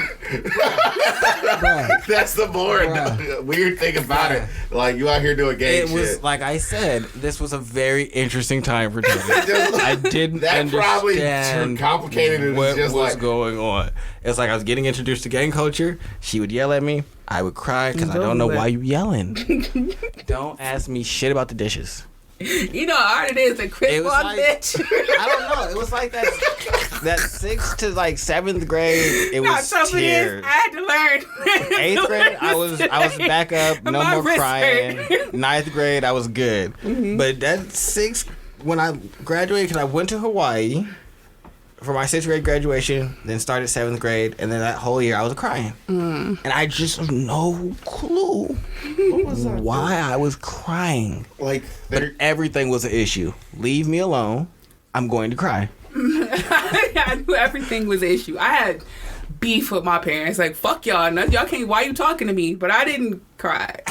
just You know what's wasn't a crazy? whole I person. didn't have beef. I Like had my beef with relationship. both of them niggas. See, my relationship is great. Like I've always been allowed to like ask whatever questions I wanted to. We have a pretty open like we don't lie to each other policy, and that's like been in place since I was like 1 or as old as I could talk. Like we just have been very honest. So any questions I've ever asked, like I could get an honest answer from her. Might not necessarily be what I wanted to know, but I'm gonna get an honest answer. So in that regard, we had a great relationship.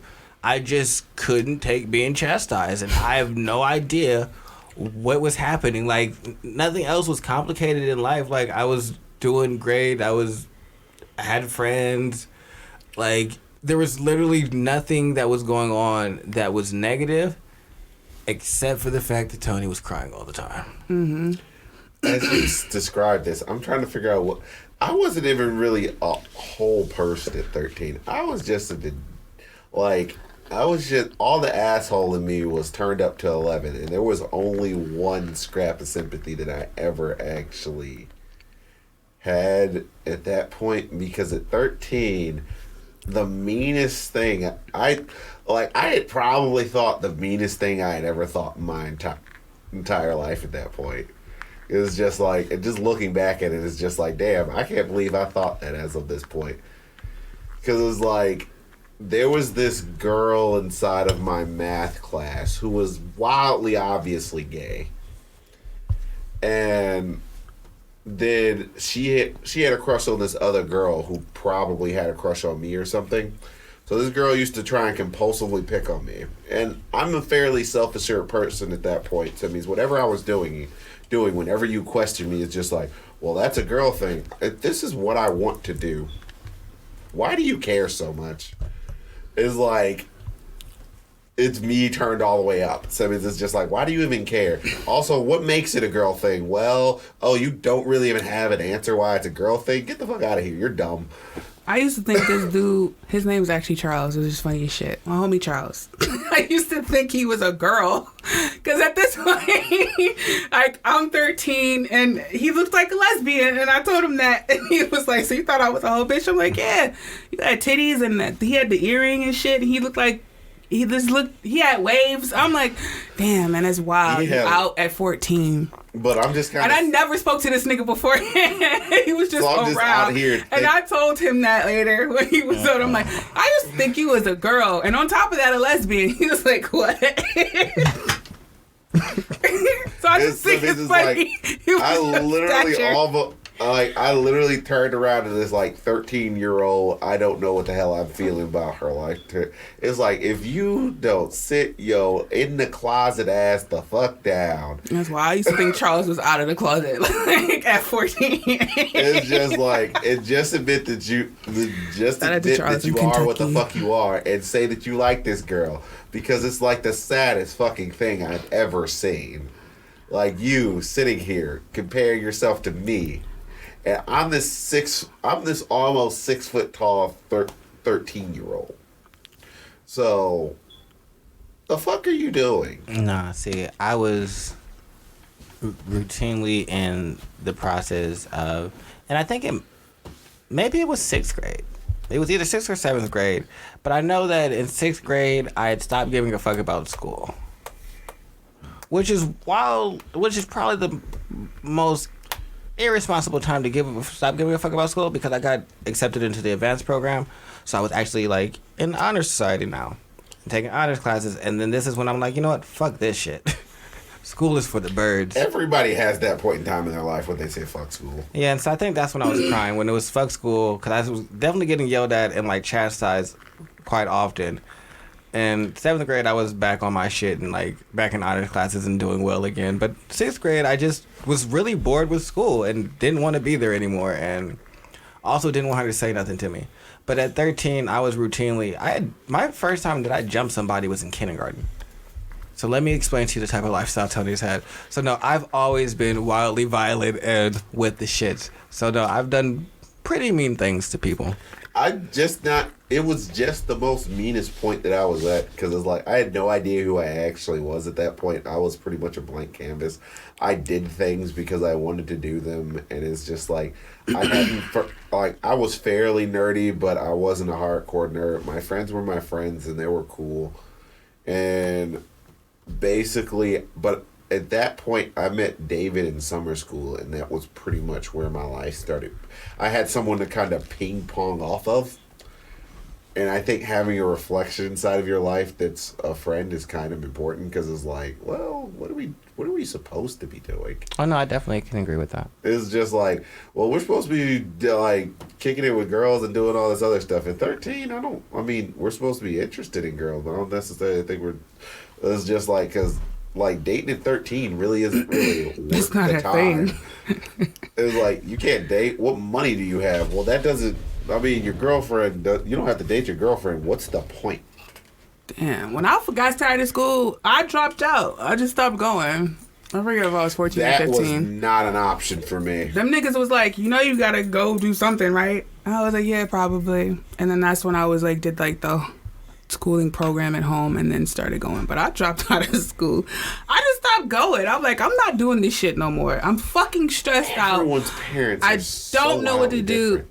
Wildly different. I don't even know how the fuck I got away with that shit. Yeah, my mother would never. fucking I strangled don't. me. I just stopped going. Like, she would I have wasn't solid doing snaked nothing. my ass and drugged me up the steps. I stopped going to school. I am a high school dropout. But If I pose that, But I'm I feel gonna like go we home. had different experiences in high school, though. Like, you seem like for most of your school career, you hated like the social aspect of it. Like, that wasn't really where you developed there. No, yeah. I was just like, after a certain point, after 10 years old, it was like, niggas is weird. It See, just stopped. I had moved so much by the time that I was in high school that I had learned to just adapt to whichever environment I'm in. So you niggas don't speak to me. And then the people that I really want to hang out with, I would see y'all after school. We're going to go to each other's houses. We're going to have a great time. But you niggas here in this box that I got to be in, I'm going to weave through this shit and be cool with everybody. Like, no, I used to smack hands, but that was just, like I said, I got really good at just, like, having to be in different environments and, like, adapt to people. So just, like, learning how to just be like, all right, how do you be the most everybody?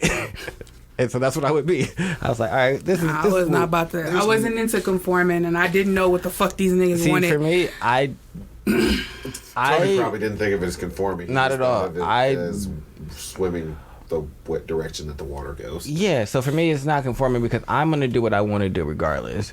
But I don't have to debate with you niggas about it. I don't even have to talk to you niggas because, one, I hate you niggas. Mm-hmm. Two, you niggas' opinion is worth less than shit to me. Yeah, you figured that out early. It took me a while. Oh, okay. And I'm well, okay. Yeah. Yeah, no. It took me a while. I'm a late I bloomer. always was like... I just opted out. I'm like, I had friends to a certain point. Like, I had friends up until I was 14. For them 2 years, 14 and 16, I didn't have any friends. And when I got in high school, I got friends. Like, we would vibe over Adult Swim. Like, I had not as group, like how y'all have a bigger group of friends. And y'all had neighborhood friends and all that shit. That's something I didn't have. I had friends. Well, see, I would say I have neighborhood That's the one thing. But you have a large circle of friends. That's something I just never had. And when I was in school, I was like, I had friends at a certain point. It was a time where I didn't have any friends. And there's also a time when I did have friends. It's my circle of friends has never been like how y'all describing it, where it's like, I know this and you know Brad did that, da da da. Well, I'm like, I guess I would say none of that. I have some friends, but I have not a lot. Closer friend group to probably how you have a friend group. Mm-hmm. But just in the way where you didn't necessarily make connections with people. Yeah. A lot of my connections were just broken with people by way of me having to move. So I know a lot of people. It just so happens that I subsisted and spent the longest time with the Shakerites from 10th grade to I was 20 years old. Okay. So that's how I ended up like clicking with them. But that's probably the longest period of time that you probably had one of the longer periods of time that you really had a friend group. I have 2 friends in California, but realistically, that's it. I have a friend named Andre and a friend named Caesar that are from California. But those are the only 2 friends that I can say exist and subsisted from California. Not to say that I wasn't making friends, but I would always go to a new elementary school or I'm going to this high school. Actually kept in contact with and did things. Yeah, those were the 2 that lived in my neighborhood, and so them being my friend wasn't tied to which school I went to. If you had to be in the same school that I went to, because sometimes we didn't live in the same neighborhood, we might not still be friends. Like, I had a best friend named Garrett. He's the first person I jumped somebody with. Me and him don't even speak anymore. I think he's like a white supremacist at this point. Like, you see how crazy? Yeah, exactly. Like, I have like this. Garrett, what you out here doing? Yeah, like this crazy ass gambit of things that I've like. Now, you know that kid? No, I don't know him. We jumped somebody together. Yeah, that white kid deserved it. I have pictures of me and you together, like as children with our moms together, like all kinds of shit. Like, but all these connections kind of for me just broke. So I don't have, and even with the Shaker people, like I have certain real connections with them, but even some of those are fringe because they naturally became friends. I left. I went back to California. Like Tony's never. Once I was already moving and everything like that, friends never became a limiter for me. And sometimes I feel like friends are a limiter for other people to like do what they want to do because of what everybody else is doing. Yeah. And so for me, I was like, well, y'all are my friends, but I'm going to leave and go. But that also makes your connections a little weaker because you guys aren't in each other's lives and in contact. So yeah, we're all, me and him share the same group, but I would say that out of all those people, I'm really close to Charles, Brendan, Preen, Jones, Carl, and the people Stan. who used to go kicking inside of Carl's basement, basically.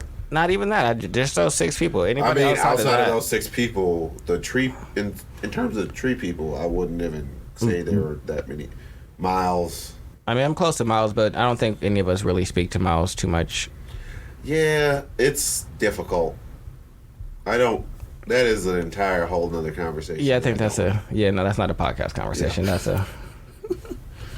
But, yeah. That was a tangent. I don't know. Do we have more topics or? Not anymore. That's 11, 12. This has been Conscious Reconstruction. Yeah, Charles lied to people talking about, oh, we don't do 2 hours too often. I was like, why is he lying to this boy? But whatever. We don't. Not anymore, because he was like, I don't want to do 2-hour shows no more. I think people are not going to listen. And I was like, we wanted to keep it low. We wanted to keep it low because it's a natural way. But, like, if we don't do tangents. Yeah, no, I think this wouldn't have been. This is like, without this last 30 minutes, we did an hour and a half show. But I think what you guys should do is like, follow, subscribe. No, obviously like, follow, subscribe. But just have conversations with your friends about life and just like where you're at now. I think that 2020 gave everybody a reality check that maybe you have some more personal work to do because everybody was flipping the fuck out about being at home by them and stuck with themselves. You niggas need to learn how to be okay with you. So, how would you guys have some conversations this year? I leveled up a whole bunch of skills. I said, what the fuck you gonna do with your money if you don't know how the fuck to do with it? You don't even like yourself. Yeah. Worried about you about to do with your cash. There was a lot of video hated I don't even like you. Yeah, you niggas need to figure out how to do with you. But yeah, like my homie said, Charles, like, subscribe. It's just Charles 009, Zero Cool on the Insta, and Sleepy Melville on the Twitch and the Insta, and I'll have all of the things in the description like I did last time. You know, gang in this bitch. All right, we out.